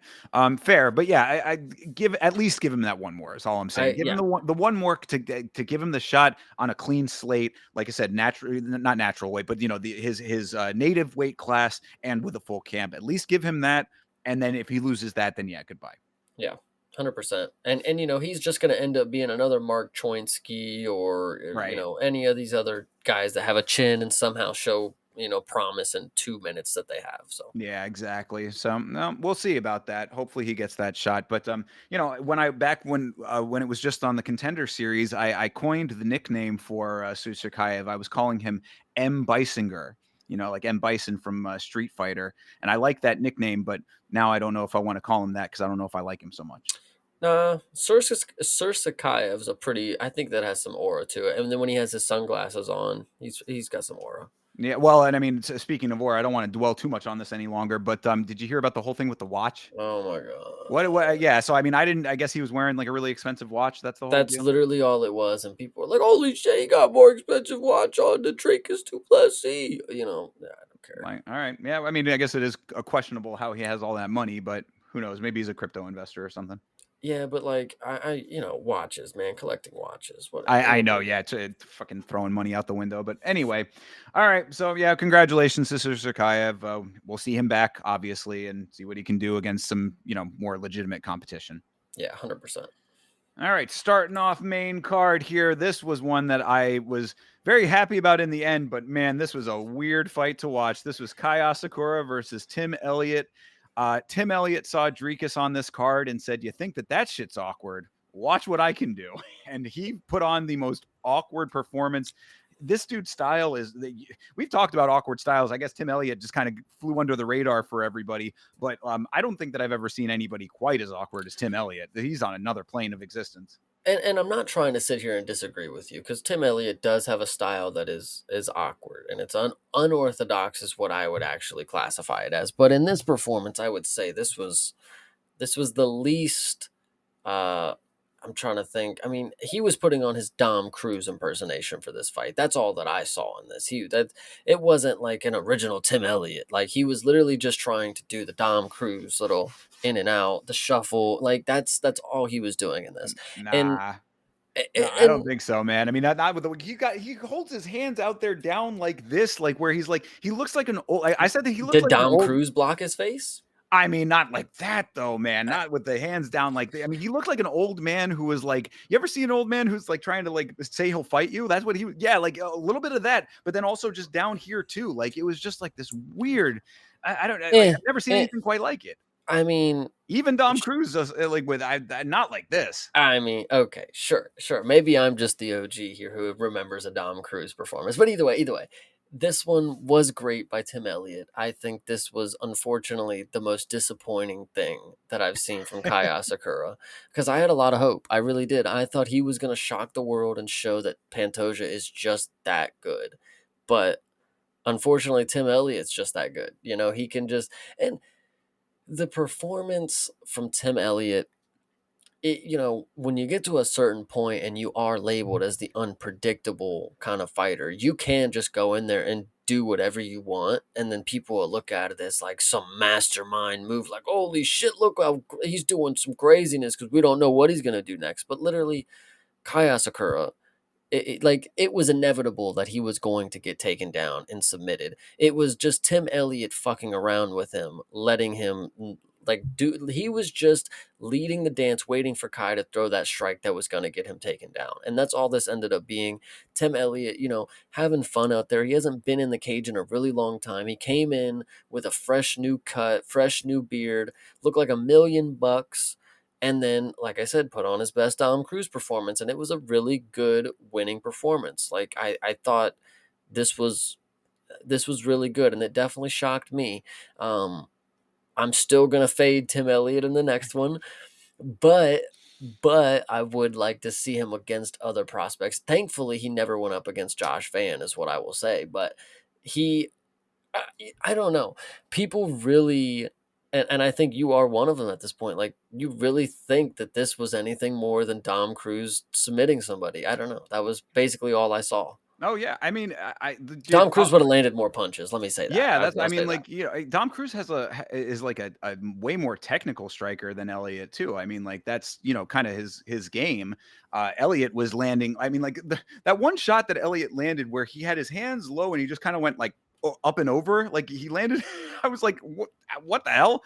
Like I'm telling you, he was coming from such odd angles. It's like I think that's really more of the story here is that Asakura was landing a couple of solid shots, but the strangeness it was not even that it was unorthodox. It was flat out strange. But the strangeness of Tim Elliott's movements, his weird stance, his laterals, all of that was making it hard for Asakura to find his range and rhythm. And when you are a supposedly elite striker, having those things down and being comfortable with them is what you need early in the fight so that you can get into a pattern of landing shots and then gradually upping your output and your power.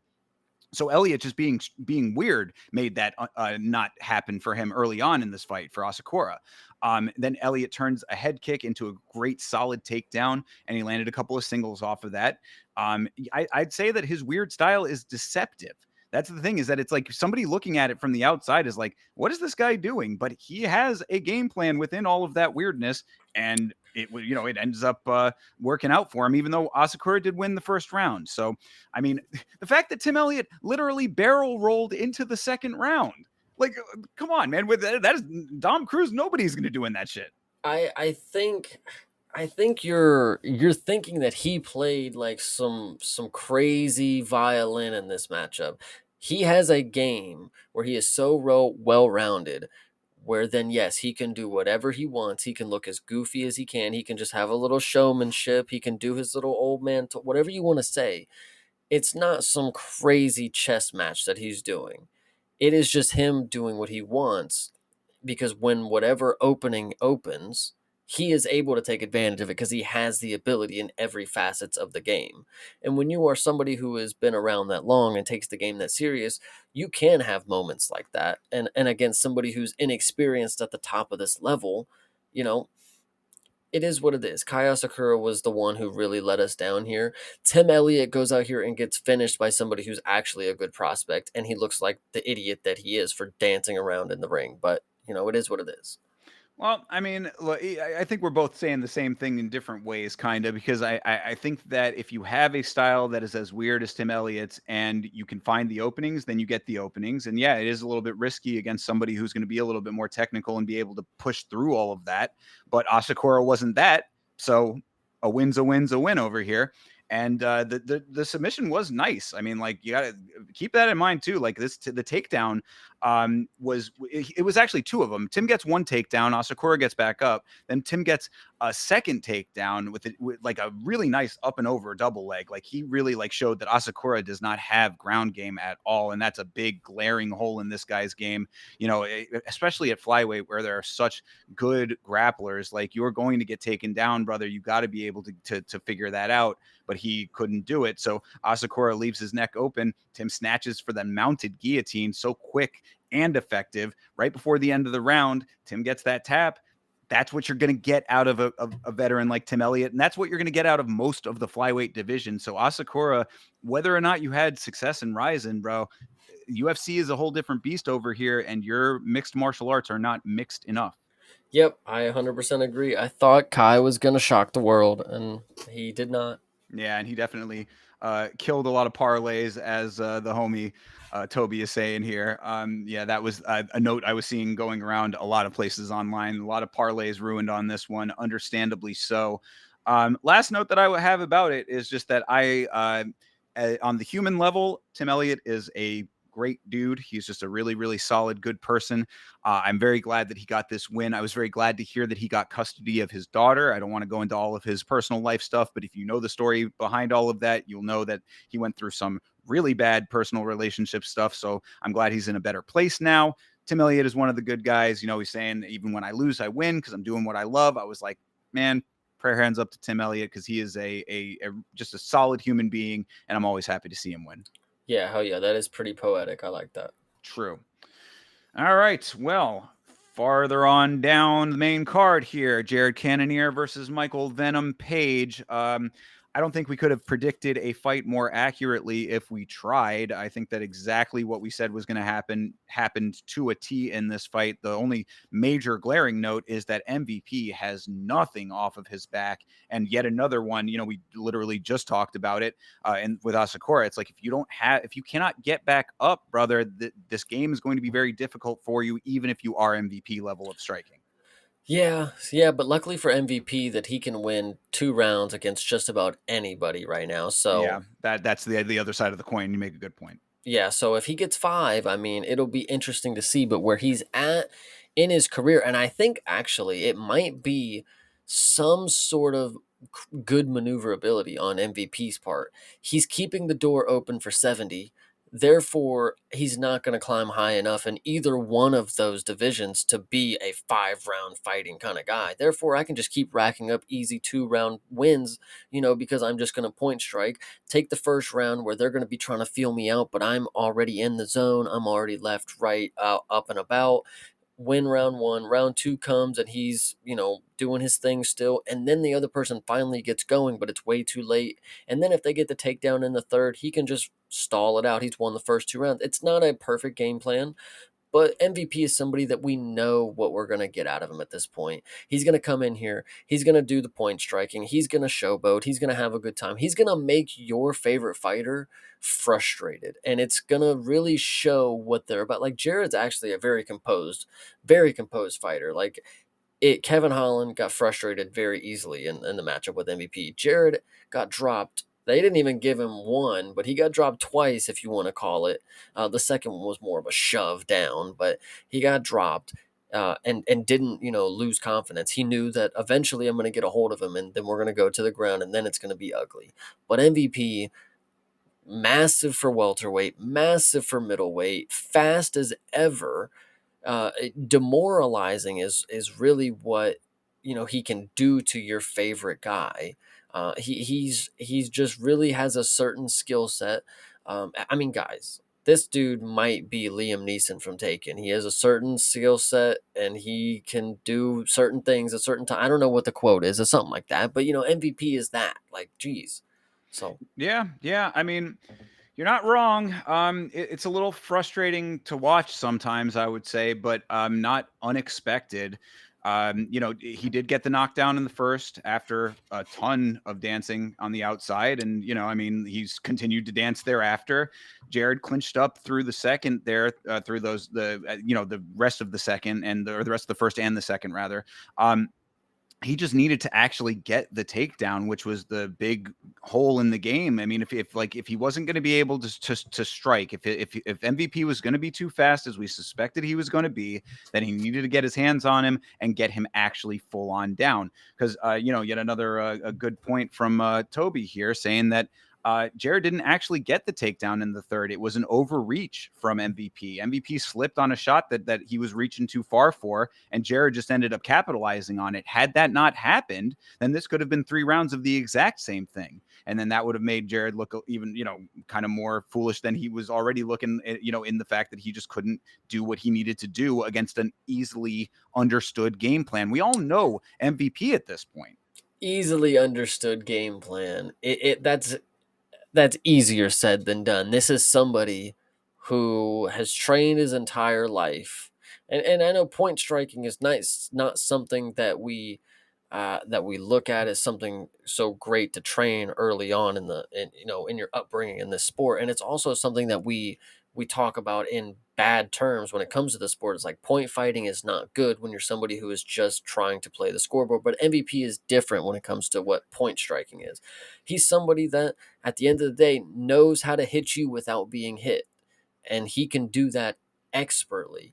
And yeah, you can say it's an easy game plan to think about. It's like, yeah, he's just going to strike and move around a lot, but like he's genuinely more harder to track down than all of the elusive fighters that you see and you call, running or, passive or elusive. He genuinely is elusive enough to the point, but he's still sticking you at the end of those strikes. Like he's not evading outwards too much. It's left and right to get the shot off. And I think it's something that's really hard to train for because it's the Wonder Boy but it's also there's another level to it because he's not, it's not the kicking that he's also like mastering. He's a very punch heavy version of Wonder Boy, and you can even see it with everybody who's faced him. It's hard to track down his punches when they come from just kind of like a stabbing point of view. So, it, Yeah, you know, no, I mean, I get all of that. I just think that if Jared was able to clinch him, then he needed to just be able to finish the takedowns. That's what I'm saying here, because he did get him clinched up a number of times. Ian Like, Gary got this dude down to the ground, so so it's there, not really the hardest task. I get you, but that's my point exactly. And this, a lot of people were saying shout out to Ian Gary for being able to do, what Jared couldn't here. And actually, it was kind of funny. A bunch of Ian Gary's victims on this card. But that all being said, this was another one of those fights, that like with Jared, it's like there are certain fights that he will be able to win with the skill set and the dynamics that he currently has. This was not one of them.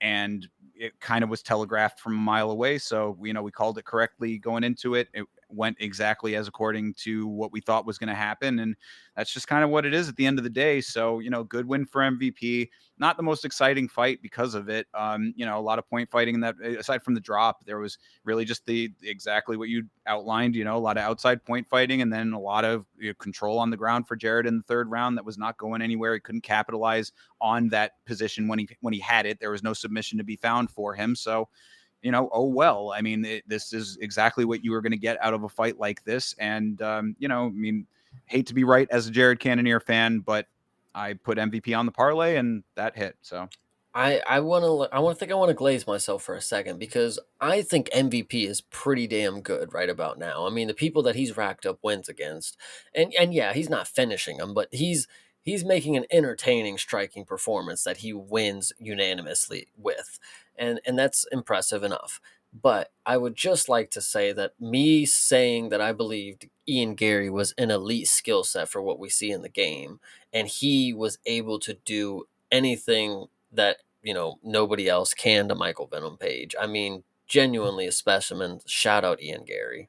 sure. Yeah. No, I agree. I mean, I've always said that Ian Gary is and I'm certainly coming around to like not wondering anymore about like him being that elite. I've always thought he takes the game very seriously, and all of his dumb stuff outside of the cage is just that. It doesn't have any bearing on what he does inside of the cage. So yeah, I think you're definitely right. So yeah, shout out you, Chase. You Oh deserve yeah, it. Pat yourself on the back there, pal. But yeah, so good win for MVP, and that's really about it for this fight. I mean, I don't really yeah. even have too many notes for it because there's not too much to talk about. Nope. All right, well then moving on. Jeff Neal versus Carlos Prates. This was a nice return to form for Prates after the aforementioned Ian Gary fight, where he did not look like himself, in my opinion. Looked like he was like scaling for late game in that fight, and it did not go according to plan. But he got a nice early start to this one, came out aggressive, and it worked out very well in his favor against the Jeff Neal. Another one that we called pretty much exactly correctly here, except for the Yeah, finish, who I don't think anybody could have called. yeah. The finish. Well, I don't think I called this one down to a T because I really thought Jeff Neal was gonna be a tank like he normally is, and everybody even said it after this. Nobody has ever done that to Jeff Neal. Nobody's ever made him look like that. So, should we be surprised? Yes. Should we be surprised that Carlos Prates is that killer? No. This guy, if anybody is going to make Jeff Neal look like that, I will 100% accept that it is Carlos Prates. It is not like fucking Mike Mallet came out here and flatlined Jeff Neal. Now, genuinely, that would be something to be in awe about. That would be something to fucking like cry over. But like Carlos Prates knocks out somebody that you really like, you just got to chalk it up to that's good sports. That's good sports, good competition. If your favorite guy who is known for never getting flatlined gets flatlined by somebody like Carlos Prates, you have no reason to be upset. This dude, that's what he does.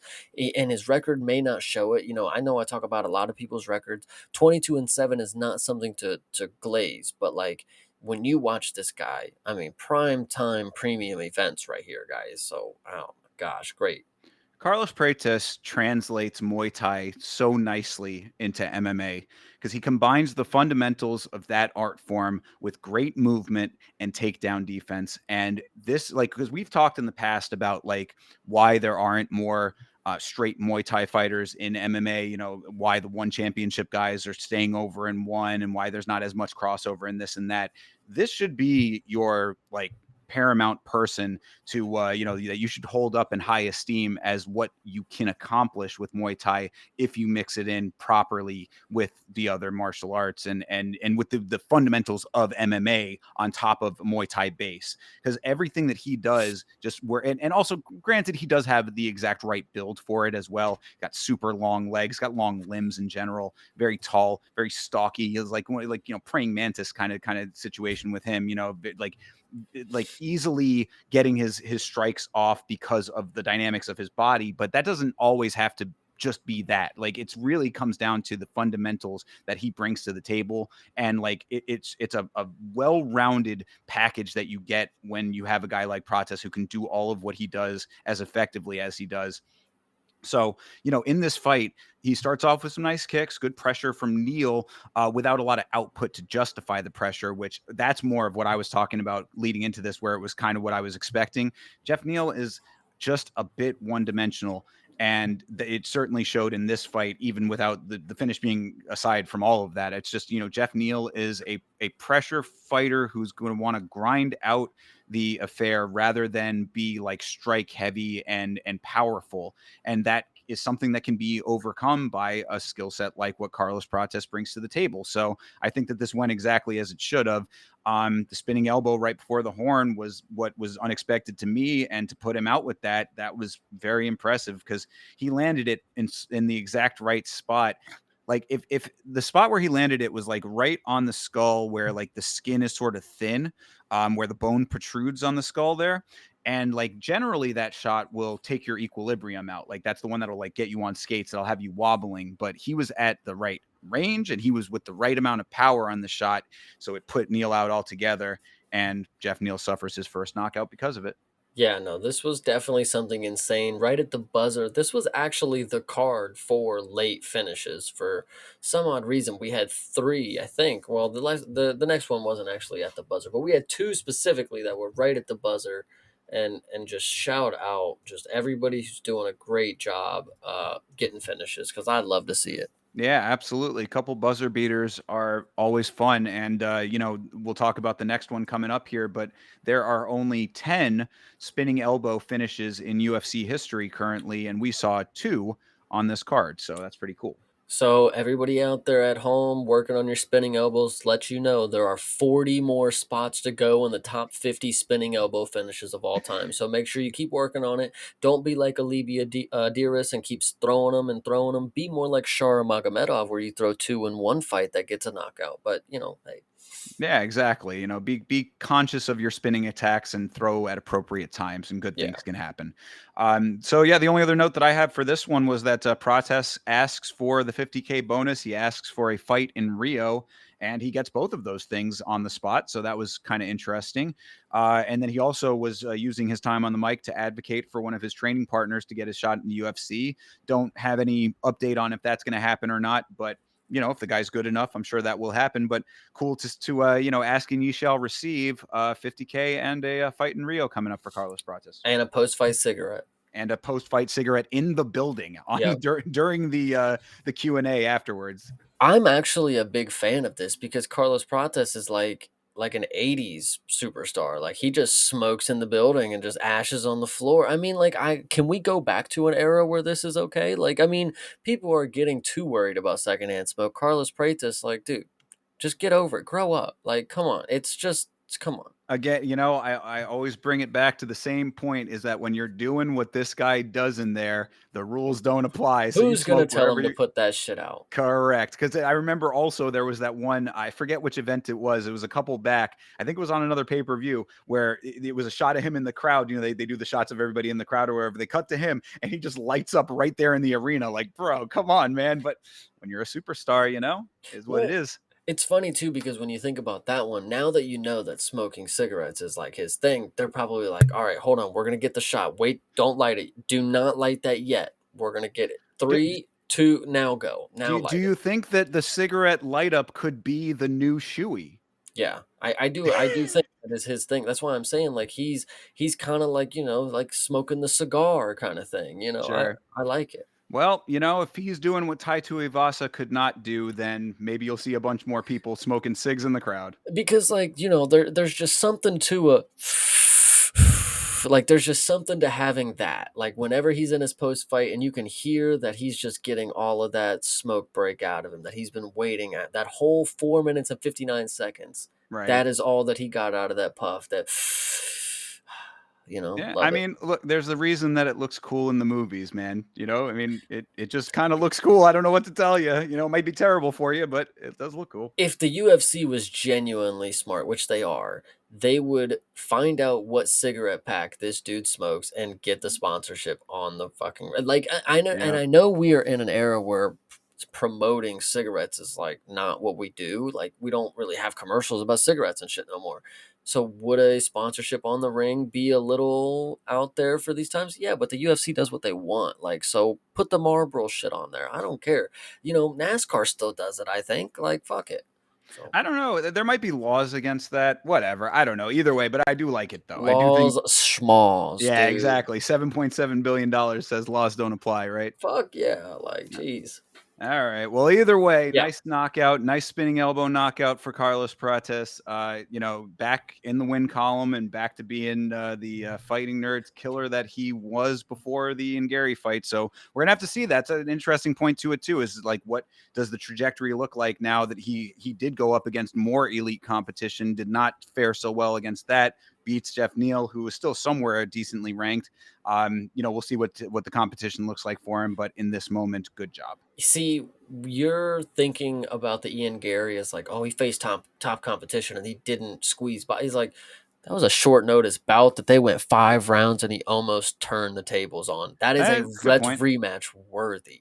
Yeah, So I'd be okay with that. I think that you're spitting facts on that one. yeah, so I think Prates, I mean, genuinely not in the worst position after a loss. Like, you oftentimes see people who step up on short notice, like Young Sung Park, who stepped up on short notice and then gets finished. It's like, well, shit, you kind of lost the aura that you had just by stepping up. And like, he could have been the guy to, take that leap if he won, but like, he didn't. And Carlos Prates in that moment, he took a short notice bout and lost, but he had some moral victories to it. And now coming back with a KO, it's like, boom, he's still right there. He is still right there. Yeah, and I mean, a loss to Ian Gary that ages so well in the first place anyway. It's like, yeah, there really was no losing in that regard. So Yeah. yeah, no, I agree. Yeah, he'll be fine. It's more of just like how long do they hold him off Rio, from? Yeah, we're right. Exactly. We're gonna have to find out who his opponent in Rio is going to be. That's good. That'll be interesting. they actually probably might do MVP in Prates. Oh, all right. They Well, both said they want to, but you know how that works out. sure. All right. Well, keep an eye out. We'll see what ends up happening there. Hell yeah. Moving on to our co-main event, though, you want to talk about Aura over here. I mean, this is Lerone Murphy versus Aaron Pico. I didn't say it about MVP before, but MVP, the one trend bucker when it comes to people coming in from Bellator and actually doing well. But I had put my foot down on putting my support behind these newcomers from Bellator, and god damn, am I happy that I did that with this and stuck to my guns, because Lerone Murphy coming out here and raising his stock tremendously with the finish that he needed. And also, one other note too, we were talking about how Chase Hooper could have raised his stock tremendously because he was on a decent little win streak but wasn't finishing. Lerone Murphy was kind of in that same boat. I mean, he had gotten a good amount of wins, but he wasn't necessarily known as a finisher. Gets a finish like this, now people are talking. I think one, I knew this was going to happen. I was very confident that Lerone Murphy was going to win this fight by knockout or TKO. I can't tell you that I knew it was going to be a spinning elbow, nor can I tell you that I expected to see such great things from Aaron Pico. Right. I can see why Vegas was on to him. He genuinely was going to win this fight. I mean, listen, the crazy thing about this one is like you can always tell the vibes during a fight. You can feel it. You knew this was gonna finish. Like and I can't tell you, the other way that Pico was gonna be on the other end of that, but I can tell you right here, Lerone was throwing heat. He was hunched down and he was ready to throw. And then he got taken down a few times, got up, you know, and that's one thing that people wanted to talk about is like Lerone gets taken down a lot in his fights. And yeah, he does. It is yet to become a factor that he cannot get up. You know, people want to compare him to Leon. Listen, Leon can't get up like this dude. I've seen Leon lay on his back for multiple minutes, multiple tens of 15s of minutes. This dude, he gets right to the cage, he gets right to his legs, and he stands right up, gets to his base, and breaks the action. And genuinely, did I think he was going to win after what I saw for the first, 3 minutes and 24 seconds? No. Nope. I thought we were done, but I had confidence that something could happen. But in my mind, I'm watching like Pico's dominating this dude. This is not a good look. And then what happens? The Miracle himself throws a Hail Mary of an elbow that just destroys Aaron Pico, lays him out flat. Listen, I know we often talk about like that was one of the most devastating, like genuinely, this is up there. This dude went so lifeless. Like it was brutal. It was so brutal. And I love this one. Shout out to Lerone. Yeah, no, absolutely. All 100% facts across the board because for all of that saying how happy I was that I didn't go with Pico, I certainly was scared at the beginning of this fight because he came out with some really nice striking early on. He The got wrestling is what was really key for me. Like, man, he really did dump him quick and like Yeah, you can tell that he has a well-rounded skill set. The confidence was not unfounded. I will definitely make that an assertion there. I mean, when everybody was saying, "Oh, this guy is a hot prospect," you saw why. Because the striking was definitely good. He got Lerone down to a knee off rip. I mean, he not full on dropped him, but it's the power. That's what I was going to say is that Lerone had to rise to the level of his competitor in this fight. And that was because Pico was really a fast starter, and how much I appreciate that. So great body work from Pico as well. Lerone ends up turning the body shots into a quick guillotine. He kind of transitioned that one pretty quickly, and then there was the hilarious note. This everybody always loves to jump on Joe Rogan's terrible commentary. This is another one you can add to that list where he goes, "Oh, Pico's in trouble. Oh, he's out." yeah, yeah, it was nice. it was it was It's that quick. tight. It's tight. It is tight. Oh, he's out. Yeah. Yeah, exactly. It was just a turn of a dime there. But yeah, great smothering top pressure from Pico when he took Lerone down. Lerone was able to get back up pretty quickly, but again, you can see all of the dynamics of why this Pico dude was as touted as he was. He ends This up Pico dude is what he's been surmised as now. Is like he's just nobody. He's just that Well, Pico I dude mean, now. no, no, I don't think so. I think after a performance like this, granted he did get sent to the shadow realm with the elbow, but like you could say that was like it was well placed. All of the things that went into it were like, it was not lucky is of course not the right word for it, but it was like definitely not on anybody's bingo card. I would like to see him in another fight. I love this comment by Toby right here. The way these people are talking about Pico, like he's MJ of MMA. It's genuinely what you see sometimes. You will see somebody who hasn't performed in 2-3 years, and they will make it like this dude is the greatest of all time, coming back from the longest retirement ever, and he's coming back to reclaim the belts. And then he goes up against a decision merchant and gets fucking flatlined. Like it genuinely is. It speaks to like, in the UFC's mind, maybe they're like, okay, we can build up. This guy is like he's the only one that's good enough. If we get him against somebody who's going to go to decision, of course, that's a good UFC level comp for him to go against because then it proves that he can stand with them.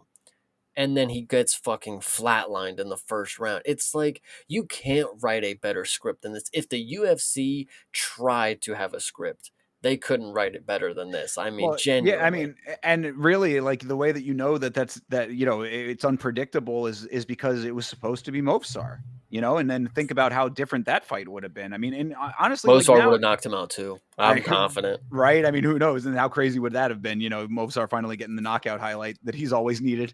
But either which way, I mean, I thought the Pico was doing pretty good up until he wasn't. Basically, I Yeah. mean, the spinning elbow landed so perfectly. You talk about the other one landing on the bone. This one landed flush on the face. And then not only was the elbow brutal, but the follow up shot. Have you seen that picture that's been going around? I posted it on Instagram on my stories if you haven't seen it. But the follow up shot, his fist is like inside of Pico's face. Like he Nice. really put a lot of force on that shot after Pico was well gone and in another world. So yeah, Pico was flatlined out.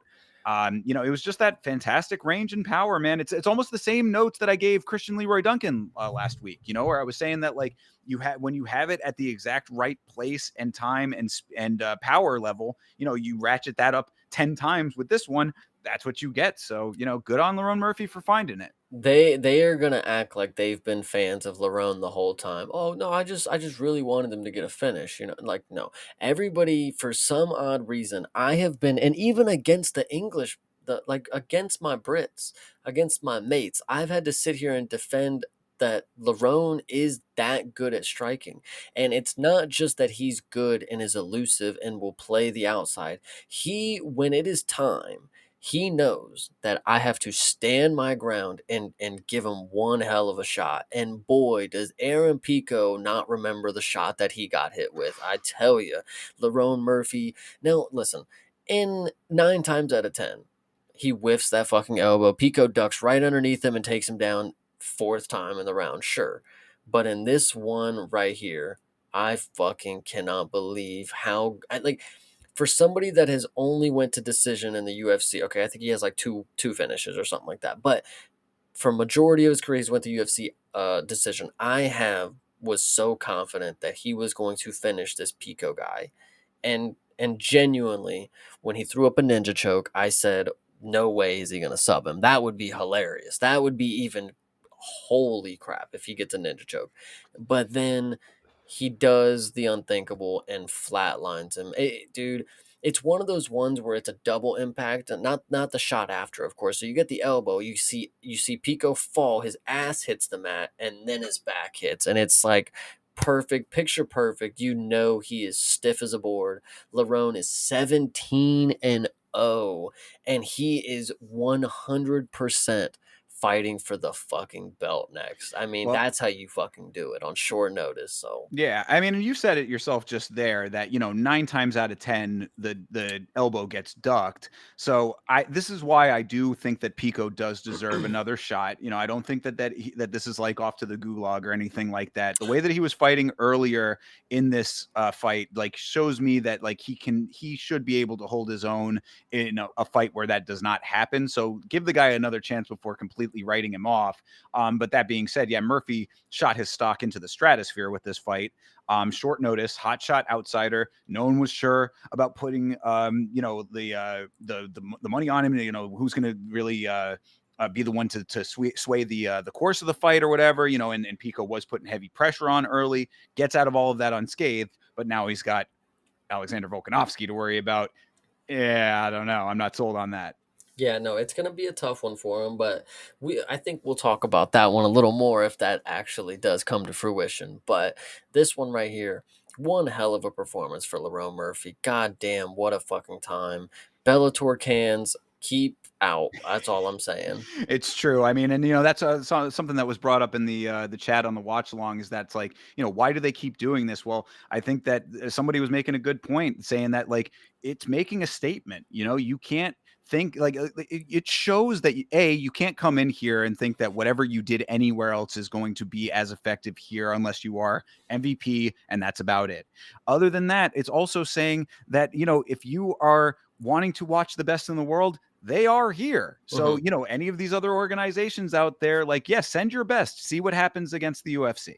Yeah, no, I 100% agree. And Pico, Uh, listen, I think it's just hilarious because when you watch the little promo packages that they have for Pico right before his fight, they got a video of him punching the pad off of his coach's hand, Yeah. and then they got him leg kicking his teammate, and he's like falling. It's like you couldn't have made it more hilarious that he came in here and lost because you want like I see that shit so much and it makes me cringe. Like you set up like a promotion for it to look like you were so fucking good. Like, I don't know, dude. And then you come out here and you look like that, like flatlined. So hilarious. Like, I bet the pad would have flew really hard off of coach's hand with the elbow that Lerone was practicing, but Yeah, really good point. whatever. Yeah, well, either way, great win for Lerone Murphy, and thank you very much for that. That plus money made that parlay that much sweeter. I was very glad. Finally a week where Thinker came out on top, so that's always a little bit nice. And if it was you, Toby, who said that in the chat on the watch along, then shout out to you. I appreciate Yeah, somebody did make another great point in the chat right there. Honestly, fuck Mozart. If Larone isn't next, I will riot. No, seriously, I ride for this dude like big time now. It's just like, maybe it is because a lot of people don't, and I feel like a little, there's got to be a reason that some people don't want to ride for him, and that's maybe what's drawing me towards him, kind of deal. But Larone is genuinely good for 17-0 as a striker. I mean, you guys gotta just give it a break. Like, this guy's good. The same thing with Shara. Like, you guys just had to accept that he is good. And, he was knocking people out. And then, yeah, he just went to a decision with it's not necessarily, world's turning, but like, bro, Shara, Mosvar, not well, Mosvar too. Yeah, Mosvar, Larone, like these guys are undefeated for a reason. They are good. And Larone Murphy rightfully needs title shots coming. Yeah, So, I mean, you're preaching to the choir here. I said all the way back in the Edson Barbosa fight with Lerone Murphy that I saw champ potential in him. So I've been on the train for a lot longer than most as well, and ride it out through all of the touch and go decision wins and stuff like mhm. that. So I'm completely with it. I think that people like him and even Mofsar, like it makes the division very interesting. And now that we've got Volk back on top after all of what he went through and everything that's been going on with all the shakeups and stuff, like new blood is only going to make that division that much better. So let's start seeing some of these guys get those title shots, and we'll see how it all shakes out. 100%. All right. Well, that brings us to the main event of the evening: Dricus du Plessis versus Hamzat Chimaev. This was one of the most dominant, most boring title fights of all time, depending on how you look at it. I mean, I didn't think it was. I thought it was boring towards the end because it was samey, but I don't think that anybody can deny the dominance aspect of it. And for that reason, I was in awe of what I was seeing, really more than anything, I think. See, but like that's the unfortunate part is like, yes, this was the most dominant performance by a title contender, and he took the belt with the most blatant scorecards towards him, whatever you want to say, the most lopsided scoring towards him. This fight, however, and this is unfortunately what you get. It's like when you're watching a matchup you shouldn't be watching, and he's dominating him, and you're just like, yeah, yeah, he's doing that. He's doing it again. He's got his back again. He's got him in the crucifix, and it just really felt like it was a very outmatched, wrestling. And what can you do? I mean, this is the champ versus a contender, so clearly you had to eventually put them up against each other. But it was just so absurd to see Trikas have genuinely no answer other than putting his neck or his face into Hamzat's neck, which was very, I've seen a lot of gay things, and Drikas does a lot of them himself. But that one right there, inside the cage, Drikas is one of these dudes that prides himself on not looking like a bitch. Like, that's literally his whole game. And he genuinely looked like a fucking, I don't know, bro. We're talking about the 23 minutes of control time. I don't even want to give the conversation 25 minutes because it was so not the performance that we were hoping Hamzat was going to come into a title fight with. And he did what he did for 25 minutes, held him down, grabbed under his pits, kept his wrist locked, whatever you want to say, sure. But I don't think that, and it's also so funny. The promotional photos, they'll show a picture of Hamzat popping a jab on Drikas, and then they'll show the striking numbers. Like if he was striking with him the entire time and got 500 strikes, which is hilarious. But no, it was just 200 knees to his back, 300 pepper shots to his forehead, and that's basically all you saw. And that's just the unfortunate part. Ugh, knees to ass. So Yeah. Well. many Yeah. knees to ass. Yeah, no, look, Dricus had no answers for the wrestling until the fifth round, and even then, no real answers. This is just not acceptable for a champion. Point blank, period. I mean, look, you can say, "Oh, it's all Hamzat. It's all Hamzat," and yes, I do. I understand why people are saying that. It's like Hamzat is this, undefeatable boogeyman. Blah blah blah. It's like there are answers. It's just Dricus did not have them. And I refuse to believe that there isn't anyone at middleweight who couldn't do better against Hamzat. I don't believe that. I believe that this is a solvable puzzle. And we've seen people have better success against Hamzat. A one-armed Gilbert Burns did better against Hamzat. So as a champion, this really falls more on Dricus than I was impressed by Hamzat. I would love to believe that Dricus is at fault here. And Dricus did everything that he could. After the bell rang, he stayed positive and he went to his coach and he listened. But I think, and I even said it before, I'm pretty sure I even brought it up on the podcast, the video of Dricus's coach and the confidence that he had that this was just like dealing with anybody else's wrestling was glaringly apparent. And then after 4 rounds of the same thing happening and the coach letting him know that, now we got to do something. We got to do something different. Shit like that didn't fucking work. And then in the fifth, going into the 5th round, Dricus sits down and the coach looks at him and he hits him with the you just gotta finish. I mean, you just gotta do, and it's like they have nothing. There was no real game plan that they had when it came to the wrestling. It was just like, we're gonna get up and we're gonna give them hell. And it's like okay, well, what's the real plan? Because Dricus didn't actually do anything that was like a game plan. Once Hamzat got to the back and had him, crouched down, he just stood in the ball or sat in the ball because the choke wasn't going to come, and even if it did, he could just pop it right off. So Dricus wasn't, he was in the negating the wrestling game plan, but there was no offering offense game plan, and that was what was going to win the fight.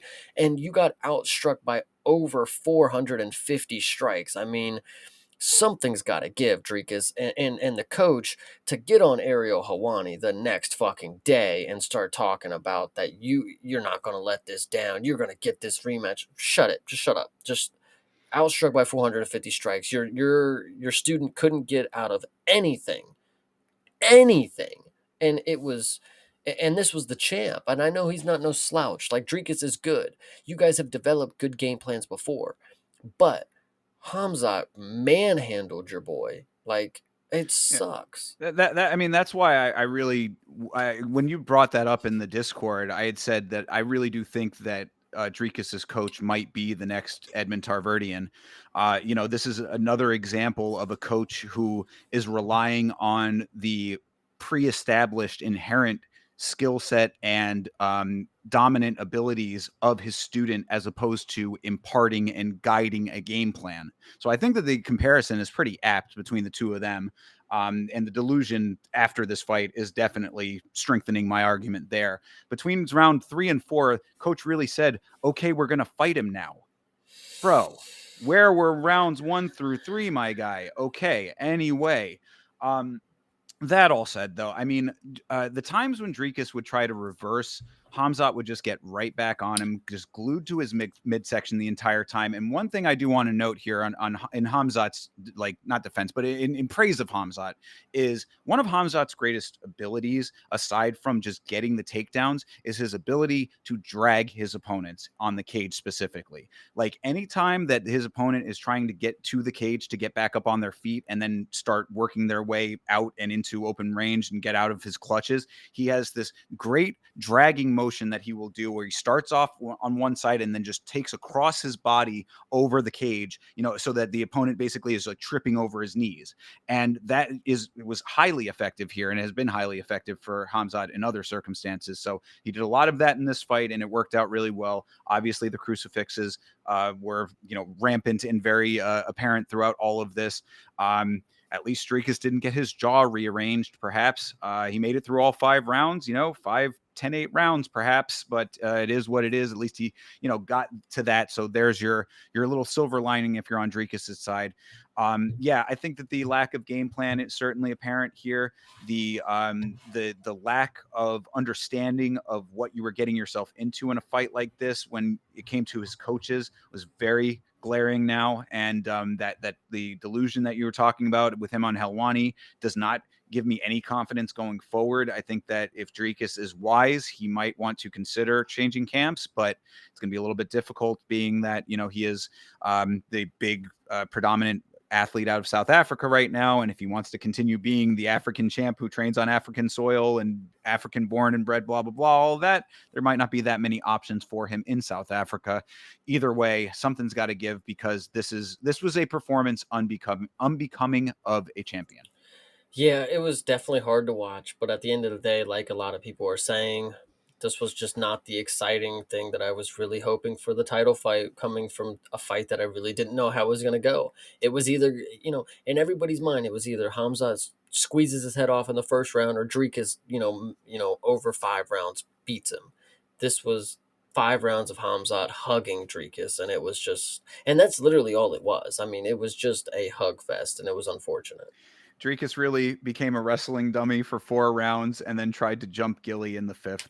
Yeah, jumping Gilly was stupid. He did have moments in the striking in the fifth too, which was pretty funny because he landed one combination that looked like, oh, Hamza, oh my god, and then he gets taken down again. Right. It's like whatever. The first instance where he got taken down was arguably the best because he went for like a headlock. And then they kind of flipped over, but then you realize, whoa, Hamzat's just way better at this. Like I even said, like last week, is like if you think it's the same thing with Derek Lewis at this point. It's like if you don't think that Hamzat is going to land one takedown, like you're ridiculous. He's gonna if you don't think he's going to get his hands gripped around the waist one time, you're ridiculous. So you better plan for that with whoever you're picking against him. He's going to get them taken down. Like it's just going to happen. So Yeah, yeah. I mean, I don't think that there was any real question about that. I think that where my mistake was thinking that Dricus would have some trick in the bag in that weird, awkward style that would be able to navigate it more effectively. And also, the other thing that I noted on the watch along that I think was another big downfall for Dricus was that he wasn't doing anything to tire Hamzat out. We know that Hamzat Chimaev will gas. I mean, that's something that we've seen. This is a 5-round fight. So you have to tire him out in those first couple of rounds, definitely the first two. I mean, by the third round, you're already treading in questionable territory because you've got a lot of ground to make up with those those last 3 rounds.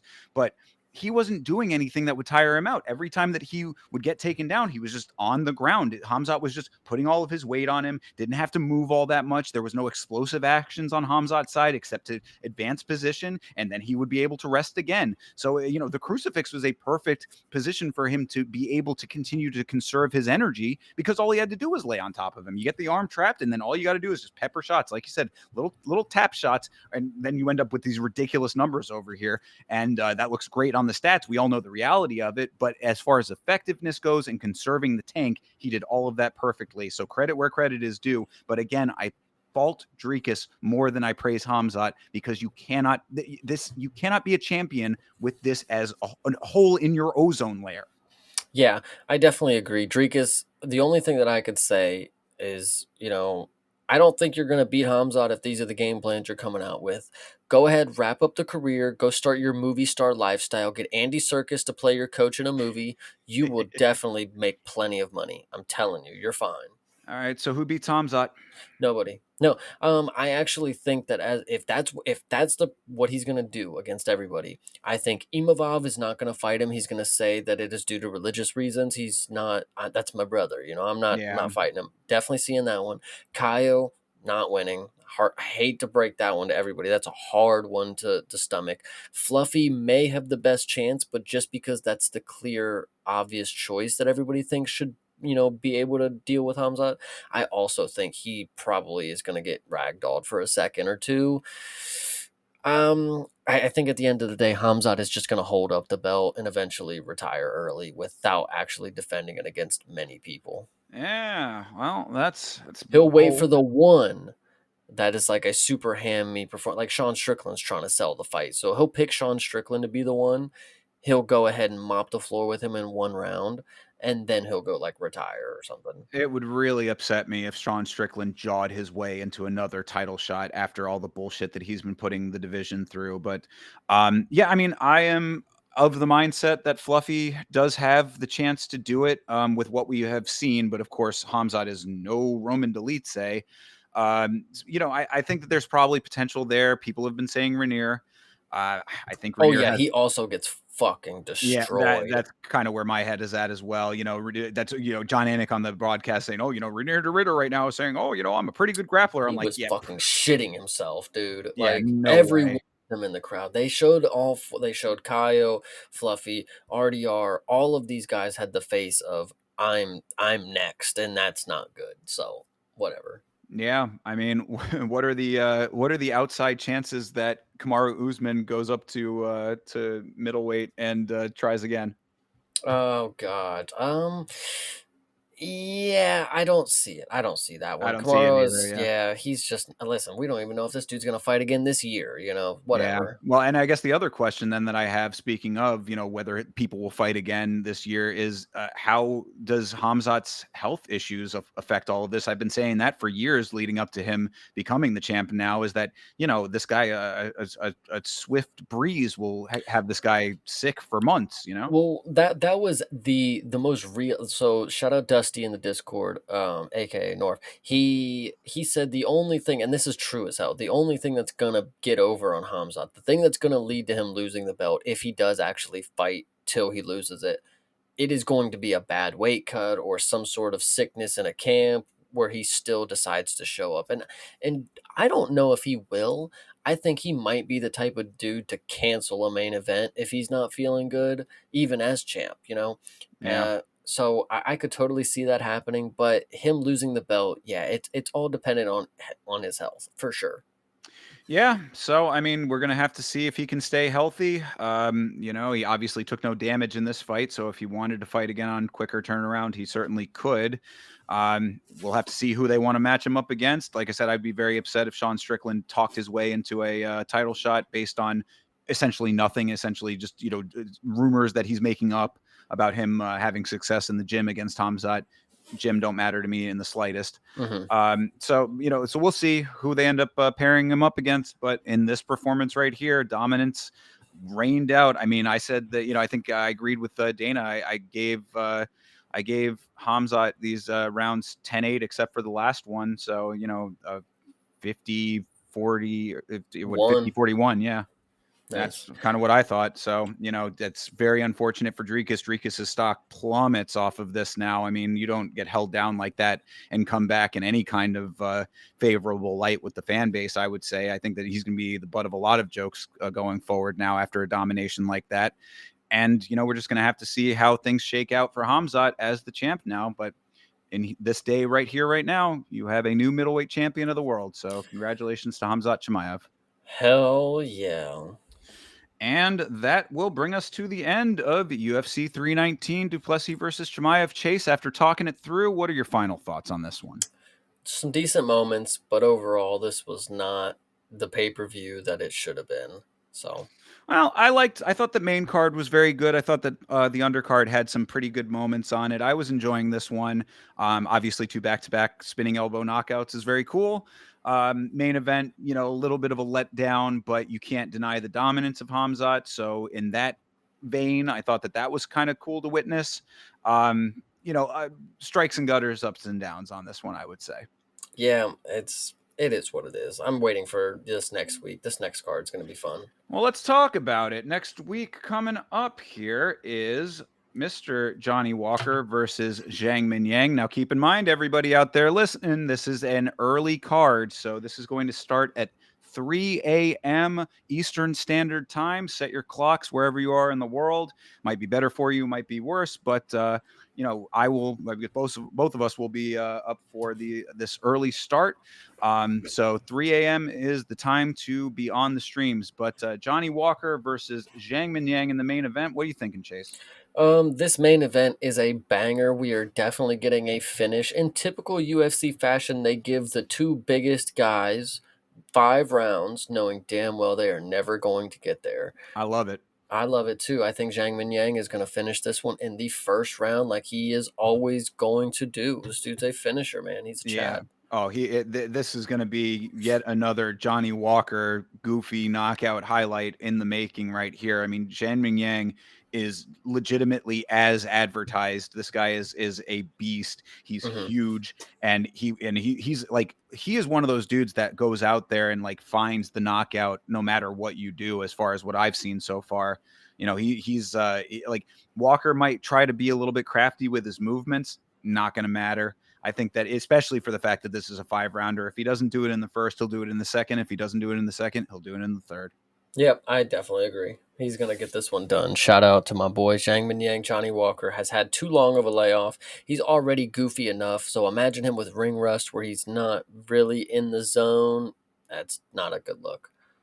Shout out to Michael getting the reference. Yeah, no, I agree completely.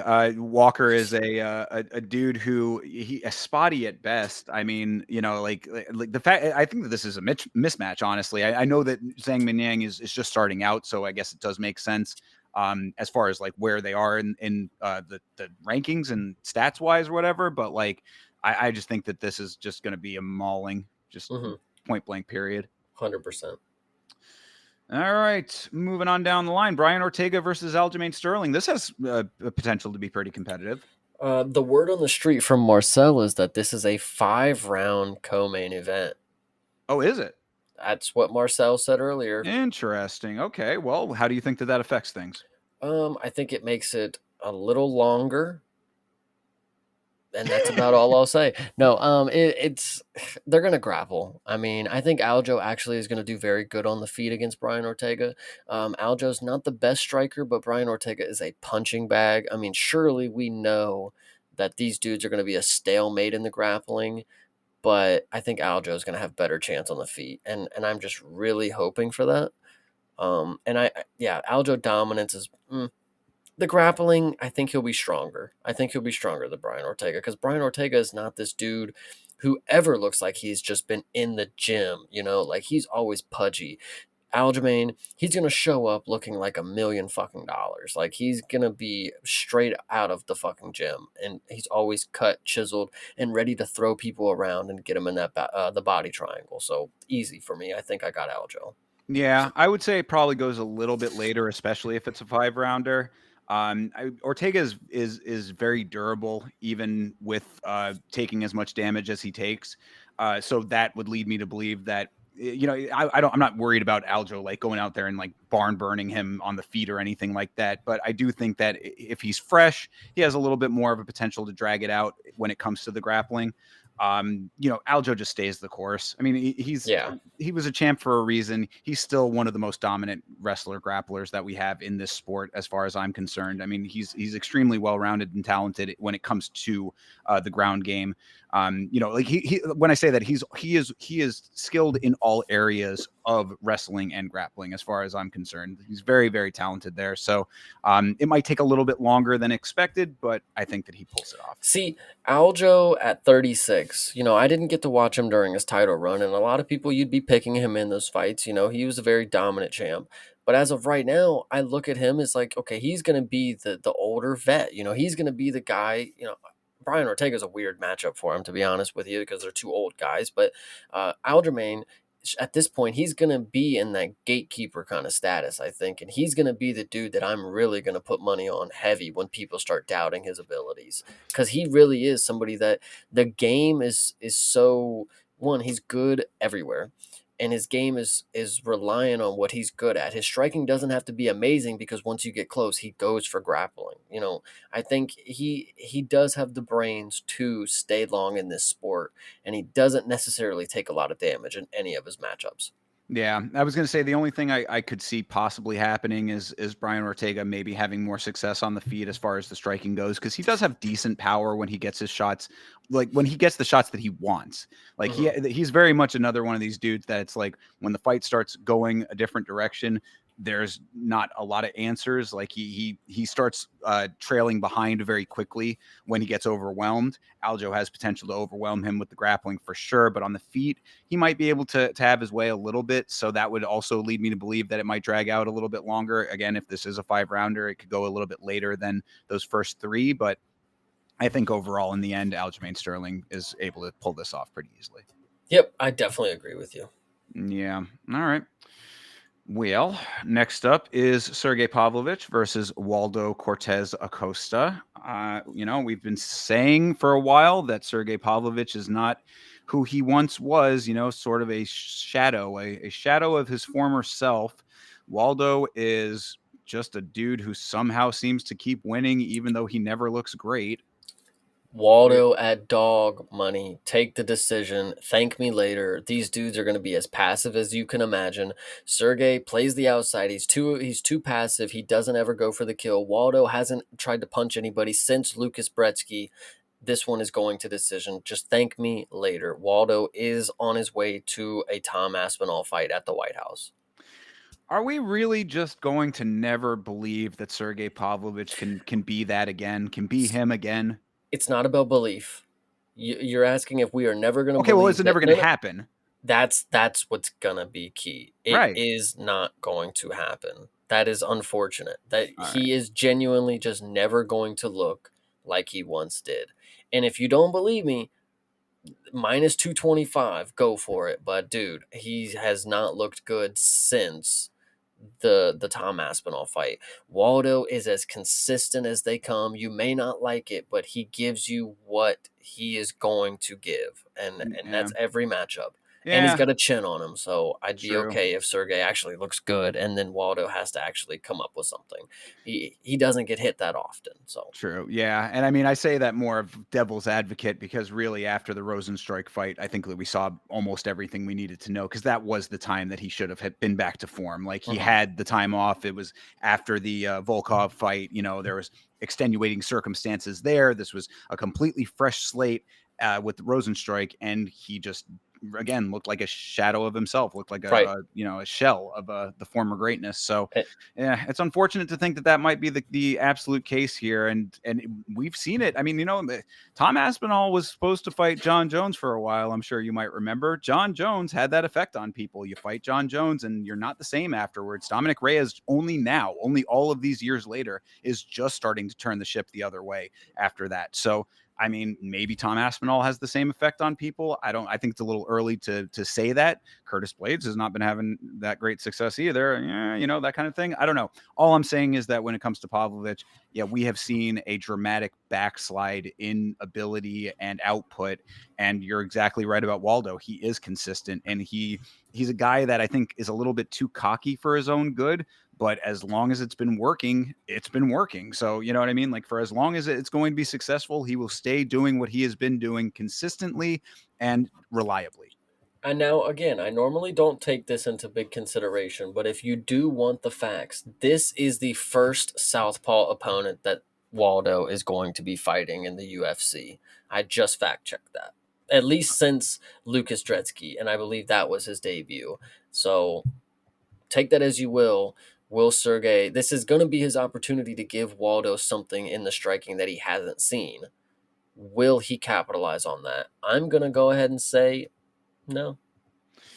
All right. Well, I mean, I don't put as much stock in the stance. Like, I mean, I understand why it's considered the way that it is, but like, I really, if the aggression is there, then the stance shouldn't matter as much. Like, because Pavlovich could come out here, walk straight forward, and just start bombing shots, and it Mhm. it could work. I mean, that's what he used to do. That's literally what he was known for. The dude never got out of a first round.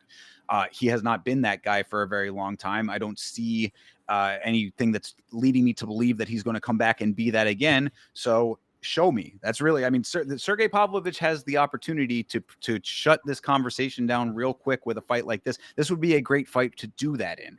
And then they're talking about, or you were talking about him, Waldo being on the White House card. Sergey comes in here and just steamrolls him. Then maybe America versus Russia, or well, I guess it would be Tom, but whatever. Anyway, just having a Russian on the card could be a nice little rallying thing for the American audience. Who knows? Yeah, too bad that Tom already disposed of this guy in 20 seconds, but that's okay. Fair. That is a good point as well. But I mean that would be another nice little thing that could happen again, and we get a nice show out of it. For there's reasons for everything. But either which way, I mean, this is a chance for Sergey to show that he is still that guy, even if he has not looked that way for a long time. Do I think it's going to happen? Also, no. I'm excited to take the dog money on this. Like, you have no idea how good of a hit this is going to be. guys should listen to me. All right. Well, there you go. Listen to Chase. And of course, I mean, we agree on this one, but where we diverge, we are both streaming this podcast to our individual channels. Go like the channel that you think has the better takes here. True, 100%. All right. Well, moving on down the line here. Sumadarji versus Kevin Borjas. What are you thinking? Kevin Borjas notoriously lost to Josh Van, so I always would critique him for that. In his last performance, he actually looked very good, and maybe Josh Van was just way better. And obviously, we know he's a top talent in the sport, and at that time, he was still just levels above Kevin Borjas on the feet. Kevin Borjas is a striker, Sumerdaji is a striker. I would like to say I want to take Kevin Borjas in this one, but Sumerdaji. And I'm trying to think of who he just beat in his last fight. I can't remember. But either way, Kevin Borjas did impress me in his last fight. So I'm going to go with him, even though he's way shorter. Is Sumadarji coming off a win? I think so. Yeah, and Mitch Mitch Raposo. Yeah, Raposo. that was, but yeah, Raposo was, that wasn't that great a fight though. That's why that's why I wanted to check, because I was like, yeah, there's something there that I was like, I don't know if I really want to be putting my cards in that camp with Sumadarji. I'm gonna go with Borjas also on this one. I think Borjas is probably a little bit more dynamic than Sumadarji is. He's very for flyweight especially, he's not super quick. Like he's a little bit more of like a stand your ground kind of guy, if I recall. He's not very light on his feet. I think Borjas is going to be a little bit quicker than him, probably be able to get his way a little bit more. 100%. All right, now we're getting down into some of the guys that I am not. Oh no, yeah, I do remember this guy. I think. Well, anyway, I'll try to pronounce these names and we'll we'll talk about it. It's Tyalaki. Tyalaki Neuralje. Yeah, right. Yeah. Naraji. Okay. What Chase said. Versus Kiefer Crosby. Yeah.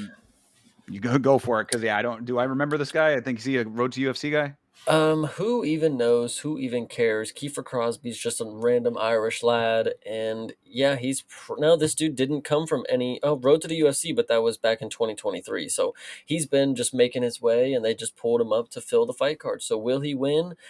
Possibly not. I mean, Kiefer Crosby is somebody that I know his name for some reason, so he must be a decent level vet. Okay, he's Bellator bum. Oh goodness, and I was only lost in the UFC. Great.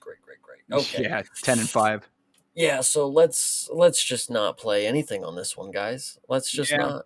I'm gonna go hometown. I'll go with Neuralji.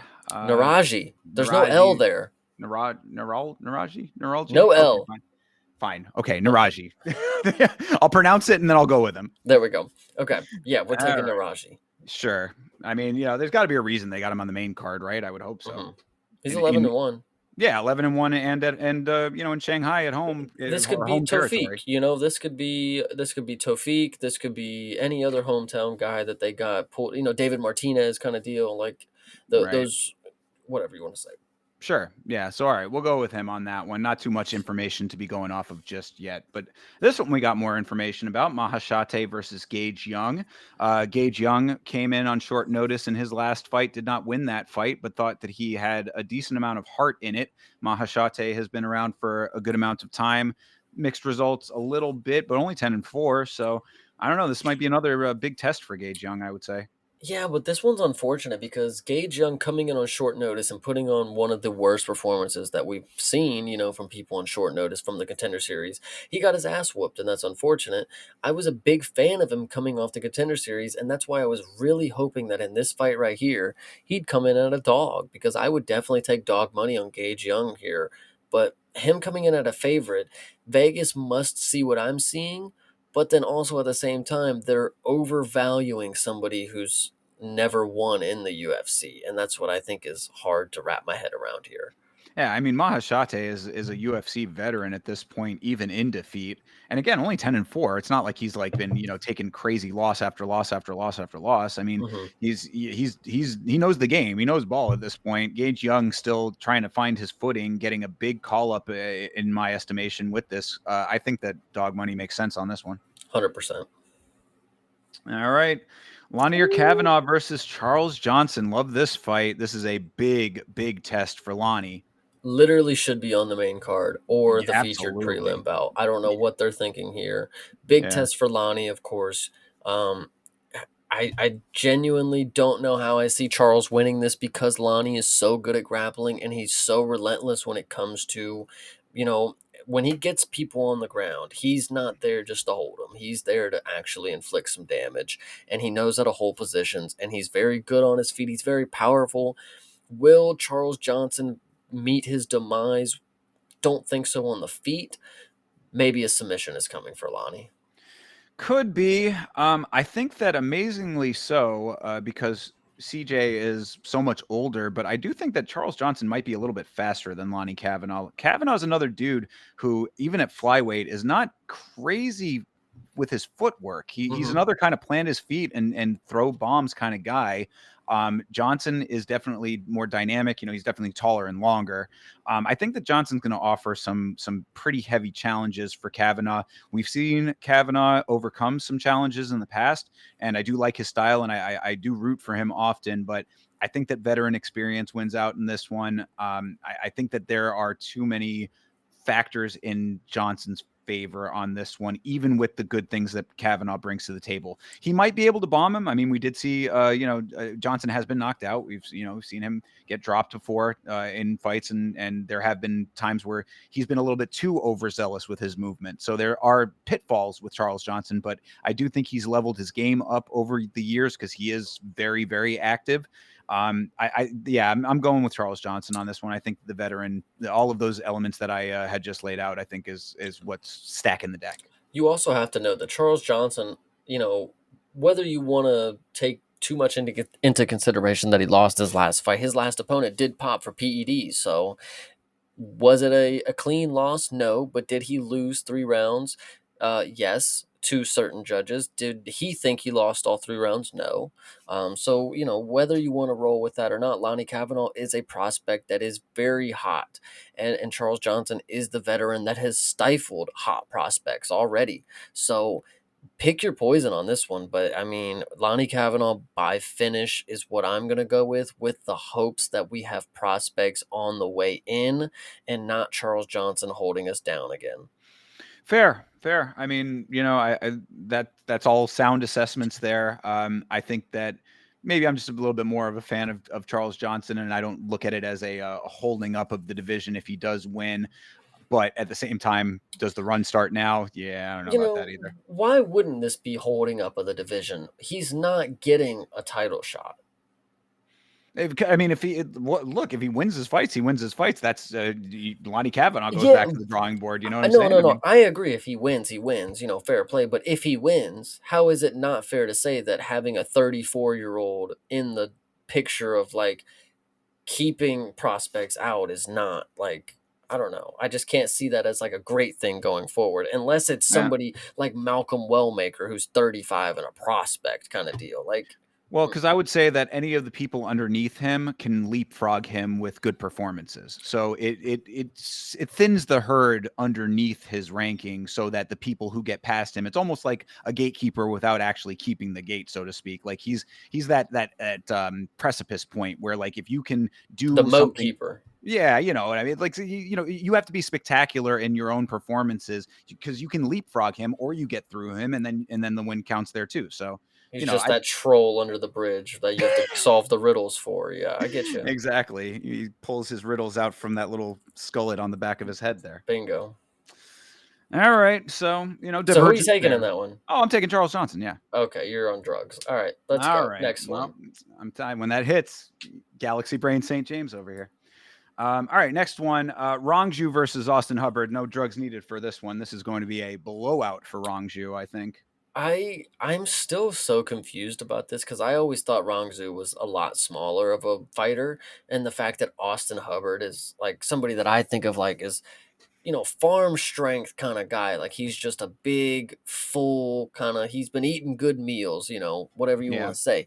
But like, I don't know. I think that he is the type of dude that can fuck up performances. So giving him a plus 235 tag I'm feeling decision for Austin Hubbard right here. He's going to hold him down and decision merchant the shit out of him. Actually, he'll probably sub him. Actually, sub or decision for Austin Hubbard. That one is the play right there. All right, well, maybe you're the one doing the drugs then, because I think Rongju is going to be able to catch Hubbard on the feet early, and Hubbard's not going to. Hubbard might be able to panic shoot, but that's going to be about as good as that gets, because Rongju's boxing is next level. This guy has hands on deck, and he will throw them with reckless abandon. See, but Kurt Hollabaugh is a pretty good striker as well. He's complete shit on his back, but when it came to the striking, Austin Hubbard was able to navigate that well enough to get to the takedowns without taking damage, kind of deal. Yeah, Kurt's way slower than Rongju though. Rongju's Okay, fast. fair. Yeah, Rongju's got speed on his side. Like that's when you were talking about the size difference. I was noting that as well because Hubbard, like he's very big for the division. Like he's bulky in his frame. He's got a lot of Yeah, like meat on the frame. Like you said, he like it looks like he's not missing meals kind of thing. But Rongju, I think, is going to just use that to his advantage, be able to get out of the way of the shots, get out of the way of the shooting attempts. You know, I mean, like if Rongju gets backed down, I would be insanely surprised in this fight in any capacity. Like if Hubbard's going to have to shoot from across the cage and go full on octagon to octagon wall in order to try to get him to the fence. I just don't see it. And worked Rongju for will, Walter Walker. I mean, well, apples and oranges, I would say, in comparison here. But yeah, Rongju, I really believe in the power that this guy has in his hands, and I think that 2 or 3 good ones to the face is going to change the whole strategy for Hubbard, and it's going to be a lot of ankle picking that ain't going to work. yeah, I think I'm gonna go with Hubbard on this one. I like a lot of dogs here, guys. All right, well, then there you go. Another divergence there. Hubbard for Chase and Rongju for me. Moving on down the line, Michel Pereira versus Kyle Dawkins coming back from wherever he was at for so long. But why? I don't know. But I guess it's against Michel Pereira, so there's a chance. You know, when I think about a fight, and right, and I'm like, okay, we put a fight in China. Okay, I Mm. think of Michelle Pajeda and Kyle Dukakis. Yeah, this is great. I love this one. My Chinese fans are going to go crazy for this one when they see Kyle Dukakis, whatever this dude's name is, walk out here. Like, look at this picture. Look at this picture right here. I can just imagine him walking out, and the Chinese fans just go straight to playing on their phones. Like, so this fight probably ends in the first round if Michelle is on the winning side of it. If not, Kyle is probably just going to hold him down. And then Michelle is going to, I don't know, he's gotten to decision before. It's a 3 round fight. He's got to have to make an impression that, like, you can't completely write him off and, like, get him out the promotion. I don't see a way that he loses on a full camp against somebody on short notice. Michelle is going to finish him in the first round. First or second round, I think, is key.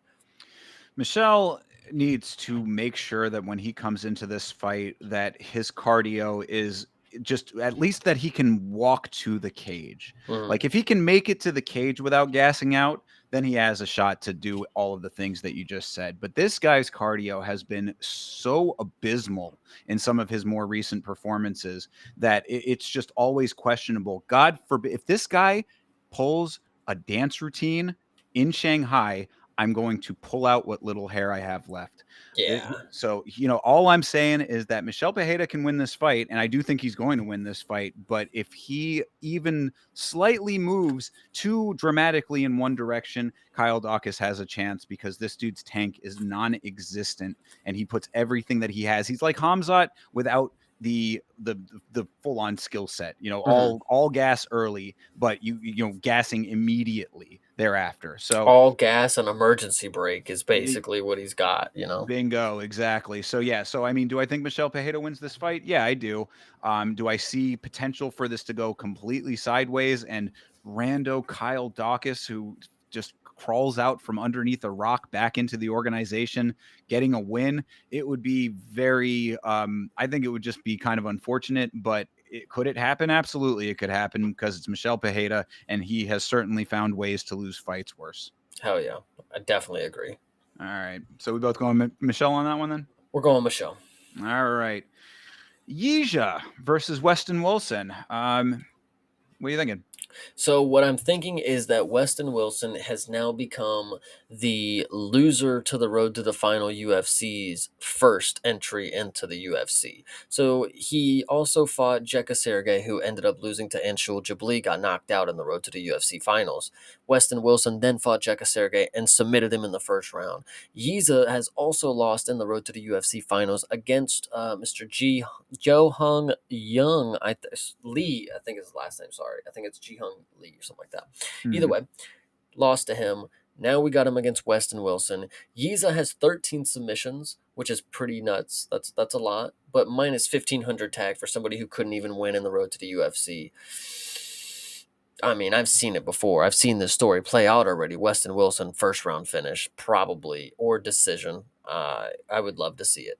If you're a gambling man, you put a straight small money bet on Weston Wilson at that price tag. Maybe there's potential for the big upset. And it does happen. We talk about betflation on this show, and this Mhm. certainly does have the feeling of that.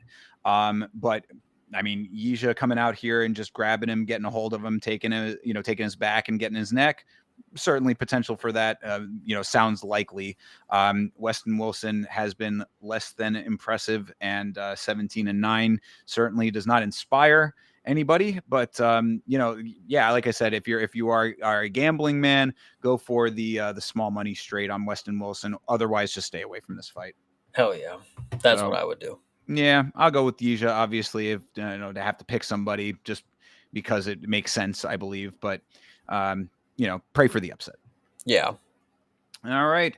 Zhao Long versus Su Young Yu. Now we know Mr. Yu and his Jiu-Jitsu, right? This is Jiu-Jitsu, is it not? Yep. Okay, so Jiu-Jitsu is somebody who prides himself on his kind of unique approach to Jiu-Jitsu, of course, coming out of Korea. And Zhao Long is more of a striker, if I recall, right? Yeah. So he's pretty tough on the feet, if I remember correctly, and I think I do. So styles make matchups over here. What do you think? I think this one's a very good one. Xiaolong is he's a madman. He really is. He's really fun to watch. But Jiu-Jitsu, I think, is just gonna be too technical for him. He has all the weapons on the ground, and his striking is comparable to any basic person that that can hold their own on the feet. That's what Su Young Yu will be able to do. Xiaolong is crazy, but will the crazy be able to be honed in enough? Like going back to the tough finale with Rodrigo, he's got that X factor element. He's a little unhinged, but he knows how to hone it in when it comes to the matchup.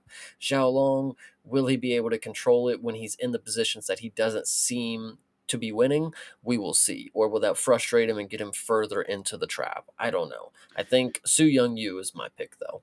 Yeah, I would say so as well. The only thing that concerns me is that I don't recall seeing Su Young Yu getting like really like having the heat put on him in a real heavy way. Like I don't Hmm. remember him having like an opponent that was just going to walk down and just start raining shots on him. Zhao Long might be able to do that, and I think that I say that to say the only thing that concerns me a little bit about you is that he seems to rely on the technicality a little bit more than grit. And when you have a grittier fighter, they could go tough for tough, and then that might end up being your downfall. It's like, oh, well, I can just be the better, well-rounded fighter. Well, sometimes the dude's just going to come in there and just beat your ass. I mean, Yeah. that would be my concern there. But I don't know if Zhao Long's going to be the guy that's going to be able to pull that off. So I'll agree with you. I'll go with you as well. Hell yeah. All right, and starting off this card is Uran Satabaldiev, remember that guy's name, versus Dair Nurgashay. Got both of those right. What do you Yeah, think? this one's going to be good. We saw Uren step up to heavyweight on short notice in his last matchup. That was when he fought a guy literally 60 pounds heavier than him on like 3 days' notice or something like that, which was nuts. Oh Um, yeah, and then arguably won. Or actually, no, he didn't, but it was one of those weird judges' calls kind of deal. definitely took a round at least. Yeah, yeah. So whatever. And then Dyer Nurgashay is somebody who we've been watching since the Contender series, and the only real thing that we can say about him is he has that weird tick where he keeps touching his face. But other than that, he's a decent striker and has knocked people out before. I I think this one is a solid first fight, but I'm gonna say it goes to decision. From what I've seen with Urine, I don't think he's gonna put his face into the fire too much, and Nurgashay is not. an advanced striker enough where it's gonna be like a firefight the entire time. Like it'll just be him throwing some, him throwing some, him throwing some more. Like it'll just be a back and forth kind of deal. It won't be a fire. It could be. I mean, based on what we saw out of Sadabaldiev, I think that maybe full camp, more natural weight, maybe he has a little bit more of a comfort level to go out there and go after it a little bit more. Maybe he fights a little less defensively and kind of uses his power more effectively, because he was powerful enough to hold his own at heavyweight. Now Right. he's so I think that there's probably going to be a good amount of residual that carries over to light heavyweight, if not more than that. I mean, the fact that he was able to hold his own up a weight, take the power down to the weight underneath, like there's potential there to to be the more powerful guy. At least with the hands. I know that the one thing about Nurgashay that I remember, aside from the tick you were talking about, is that he does have decent kicks. I do believe on the Contender series, he knocked his opponent out with a body kick, I want to say. Might have been a kick to the head, but it was a kick either way.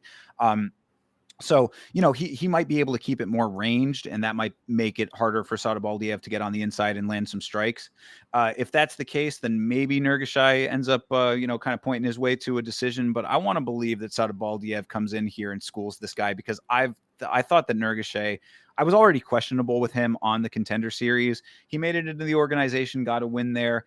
Still did not feel like it was like one of those things that really swayed my opinion overall. Sadabaldiev certainly made more of an impression with his performance at heavyweight. For those reasons, I think that I will go with him. I think that he comes in here, puts the power on him. Nurgashay folds and probably doesn't see the shots coming because he's wiping his eyes and closing his eyes all the time. Yeah, probably. That would definitely be hilarious. So I would love to see a finish in this, but I'm tentatively gonna say this goes to decision. I just don't know how long he's going to be able to last with that tick. I mean, Mm, because it's one thing, Diego Lopez has the throat touching thing. I mean, people have it, Dustin with the shorts pull up, but I mean, his is so pronounced and so detrimental to navigating a fight that I really think that it's going to bite him in the ass sooner than later. Not saying it'll be this fight, but I mean, you literally are blinding yourself on a mhm. regular basis. It's a lot. So keep an eye out for that. If you're not aware, that's going to be something very noticeable with Nurgashay going into this fight. Yeah. No, I agree. This one will be fun though, but I think this card is something to look forward to, especially at 3 o'clock in the morning. Exactly. And at 3 o'clock in the morning, both myself and Chase Parton will be rolling out of bed and rolling onto the stream. You can find me at youtube.com/@Yama Show watching these fights with you. And Chase, I know you can tell them where they can find you. They can find me on youtube.com/@CP Smalls, and we will be giving you live content every Saturday that the UFC has something going on, and occasionally live on Fridays when the One Championship is going ahead and giving their Friday fights. If I don't get it live, it'll be later on in that week, and I will let you know on Twitter, most likely at x.com/@creativeparton, Partin. Make sure you follow my boy and go watch those one watch alongs, because that's good times over there. I am on Twitter and on Instagram at Yama Show. The Smashing Machine documentary review is taking a little bit longer than I wanted it to, but trust me, it is worth the wait. It is going very well as far as the editing goes. Going to have a lot of nice visuals to go along with our commentary there. It's a nice, long, full in-depth review of the documentary that you're going to be able to watch and get all of our impressions of before you go see the Smashing Machine movie that's coming out next month. So keep an eye out on the channel for that. Should be out either tomorrow or the next day at the very latest, but it is coming very soon, and we will have that for you. And of course, be back for the fights. So until then, everybody, have a great rest of your night. Have a great rest of your week. And as always, fight on.